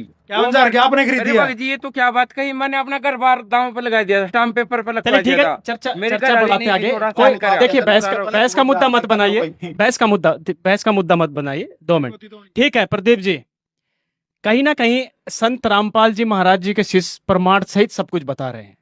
बहुत लोग बैठे हैं यहाँ पर, जनता जनार्दन बैठी हुई है, लेकिन जो सटीक जवाब दिए हैं संत रामपाल जी महाराज जी के शिष्यों ने, कहीं ना कहीं ये नजर आ रहा है कि संत रामपाल जी महाराज पूर्ण संत है। लेकिन सबसे आखिरी सवाल जनता का भी है और मेरा भी है, तत्वदर्शी संत की क्या पहचान है? संत रामपाल जी कहते हैं मैं ही पूर्ण संत हूँ, बहुत सारी वीडियो में कहा है। यहाँ पर बहुत संत रामपाल जी के शिष्य भी, आप लोग भी हैं, वो भी कहते हैं कि हमारे गुरुजी पूरे हैं, बाकी सब अधूरे हैं। क्या प्रमाण है संत रामपाल जी महाराज पूर्ण संत हैं? कोई बताना चाहेगा क्या प्रमाण है? जी बताइए, प्रमाण के सहित बताइए। तत्वदर्शी संत रामपाल जी। सतगुरु के लक्षण कहूँ मदरे बैन विरोध, 4 वेद 6 शास्त्र कह 18 बोध। और एक और वाणी आती है कबीर साहिब की, जैसे कि सतगुरु के लक्षण 4 बखाना, प्रथम वेद शास्त्र का ज्ञाना, दूजे हरि भक्ति मन कर्म बानी, तीजे समदृष्टि कर जाने, चौथे वेद विधि सब कर्मा, चारों गुण युग जानो मरमा। पहली वाणी का क्या अर्थ है? पहली वाणी जो पूर्ण संत होगा वो वेद शास्त्रों अनुसार ही विधि भक्ति बताएगा, है ना। और यहाँ पर 4 ये बता रखे हैं, इसका क्या मतलब है कि सतगुरु के लक्षण 4 बखाना, प्रथम वेद शास्त्र, ठीक है, वो शास्त्र के अनुसार भक्ति बताते हैं। दूसरा क्या है? दूसरे संत रामपाल जी महाराज जो स्वयं भक्ति करते हैं वही भक्ति अपने शिष्यों से करवाते हैं। और तीजा समदृष्टि, संत रामपाल जी महाराज के आश्रम में कोई वीआईपी कल्चर नहीं है, सभी एक समान दृष्टि से देखे जाते हैं। संत रामपाल जी महाराज के जो परम घर के सदस्य हैं वो भी एक आम जन साधारण की तरह लाइन में बैठ के भोजन भंडारा ग्रहण करते हैं। जन साधारण की तरह सभी को ट्रीट किया जाता है, कोई वीआईपी कल्चर नहीं है, सभी को एक समान दृष्टि से देखा जाता है। और चौथी बात आती है कि वेद अनुसार संत रामपाल जी महाराज सभी धर्म ग्रंथों को, वेद शास्त्रों को खोल के दिखाते हैं और वेदोनुसार ही सदभक्ति करवाते हैं। वेदोनुसार सदभक्ति करवाते हैं। जी बताइए, ये बताइए कि वेद शास्त्र के अनुसार भक्ति करवाते हैं। देखिए, सबसे पहला प्रमाण मैं देना चाहूंगी ग्रंथ साहिब के अनुसार। ग्रंथ साहिब में लिखा है कि सोए गुरु पूरा कहावे, 2 अक्षर का भेद बतावे, एक छुड़ावे एक लगावे, तो प्राणी निज घर को जावे। कि वो गुरु पूरा है जो 2 अक्षर का भेद बताता है। दूसरा आता है मुसलमान धर्म के अनुसार सूरह अश-शुरा में आयत 42 आयत नंबर 1 में स्पष्ट किया गया है कि ऐन सीन काफ, ये जो मुसलमान धर्म है उनमें ये मोक्ष का मंत्र कहा गया है। 3 मंत्र जो, हाँ जी 3 मंत्र है। ये जो ये ऐन सीन काफ है, ये गीता जी में है कई मंत्र? ये मंत्र ये मुसलमान धर्म के अनुसार है। ये तो मुसलमान के अनुसार है ना, कुरान शरीफ में लिखा हुआ है। क्या यही गीता जी में लिखे हुए मंत्र? जी, गीता जी के 17वें अध्याय के 23वें श्लोक में कहा गया है ओम तत्सत इति निर्देश। जो ओम तत्सत का मंत्र है वो आम सुनने को भी मिलता है पंडितों के मुंह से, और ओम तत्सत का सिर्फ एक सांकेतिक मंत्र है, ये पूर्ण मंत्र नहीं है। इस मंत्र का भेद पूरे विश्व में संत रामपाल जी महाराज ने दिया है कि इस जो गीता जी के 17वें अध्याय का 23वां श्लोक है, इसके अनुसार जो सद्भक्ति करेंगे वो मोक्ष प्राप्त करेंगे। और एक प्रमाण गीता जी में और है, 15वें अध्याय के 1 से 4 श्लोक में स्पष्ट किया गया है ऊर्ध्व मूलम अधः शाखम अश्वत्थम प्राहु अव्ययम छंदासी यस्य प्रणानी यह तम वे सह वेदवित। कि इस संसार में जो पीपल रूपी लटके हुए वृक्ष के सारे पाठ बता देगा वो तत्वदर्शी संत है, और वो उस वृक्ष के सभी पाठ बताता है। इस पूरे ब्रह्मांड में सिर्फ संत रामपाल जी महाराज है जो डंके की चोट पर कहते हैं कि गीता जी और ये मुसलमान धर्म के कुरान के अनुसार ये मोक्ष के मंत्र हैं, और इन मंत्रों के बिना हम ना मोक्ष प्राप्त कर सकते हैं ना भक्ति कर सकते हैं। पुरुषोत्तम दास जी, एन शिव काफ जो यही थे ना मंत्र, और सत यानी कि भाषा का फर्क है, मंत्र एक है। बिल्कुल। लेकिन गीता अध्याय नंबर 15 श्लोक नंबर 1 से 4 ऊर्ध्व मूलम जो इन्होंने बताया, बिल्कुल इसका थोड़ा विस्तार से बताइए कि इसकी क्या पूर्ण संत की पहचान है। अक्षर पुरुष एक पेड़ है, निरंजन वा की डार, तीनों देवा शाखा है, पात रूप संसार। मतलब ये पूरा जड़ से लेकर के और पत्ते तक हमारे गुरु, इसमें बहुत लंबा समय लग जाता है, आप समय कम देते हैं। और वो सत्य नाम हृदय धरो भयो पाप का नाश, जैसे चिंगारी अग्नि की पड़ी पुराने घास। वो संत की ये पहचान होगी पूर्ण संत की कि वो कितने रोग हों उसको, जो यहाँ नाम लेने आता है वो सच्चा नाम दे करके उनको रोगों की से मुक्ति करा देता है। ये तो पहला स्टेप है, फिर मोक्ष का मार्ग तो आगे है। मेन मकसद उनका है मोक्ष कराना जीव का। सबसे पहले यहाँ सुख देता है, ये पूरे प्रमाण है यहाँ के, आके देख लो कोई भी। प्रदीप जी आप बताइए क्या पूर्ण संत की पहचान है? तो संत रामपाल जी महाराज पूर्ण पूर्ण संत की पहचान यह जी शास्त्रानुसार ज्ञान देते हैं। संत रामपाल जी महाराज शास्त्रानुसार ज्ञान दे रहे हैं। और कबीर साहब जी ने जब गरीबदास जी को मिले थे बोला था, जो मम संत सत उपदेश दृढ़ावे वाके संग सब राड़ बढ़ावे, या मम संत महंतन की वर्णी गरीबदास में तो से कहनी। यानी जो भी पूर्ण संत होगा उसके साथ सभी संत महंत राड़ बढ़ाएंगे, विरोध करेंगे। आज देख लो किसी और संत का, नकली संत का कोई विरोध करता है? संत रामपाल जी के ज्ञान का सभी विरोध करते हैं। क्यों? क्योंकि वो सच्चाई बता रहे हैं, शास्त्र अनुसार मार्ग बता रहे हैं। और जैसे आज तक अब ये पंडित जी खड़े हैं, हमने गीता पढ़ी, संस्कृत पढ़ी, इनसे पूछना वेदों में इतने प्रमाण संत रामपाल जी महाराज ने दिए हैं कि परमात्मा कौन है, कैसा है, कैसे वो यहाँ पे अवतार लेके आते हैं और कैसे चले जाते हैं।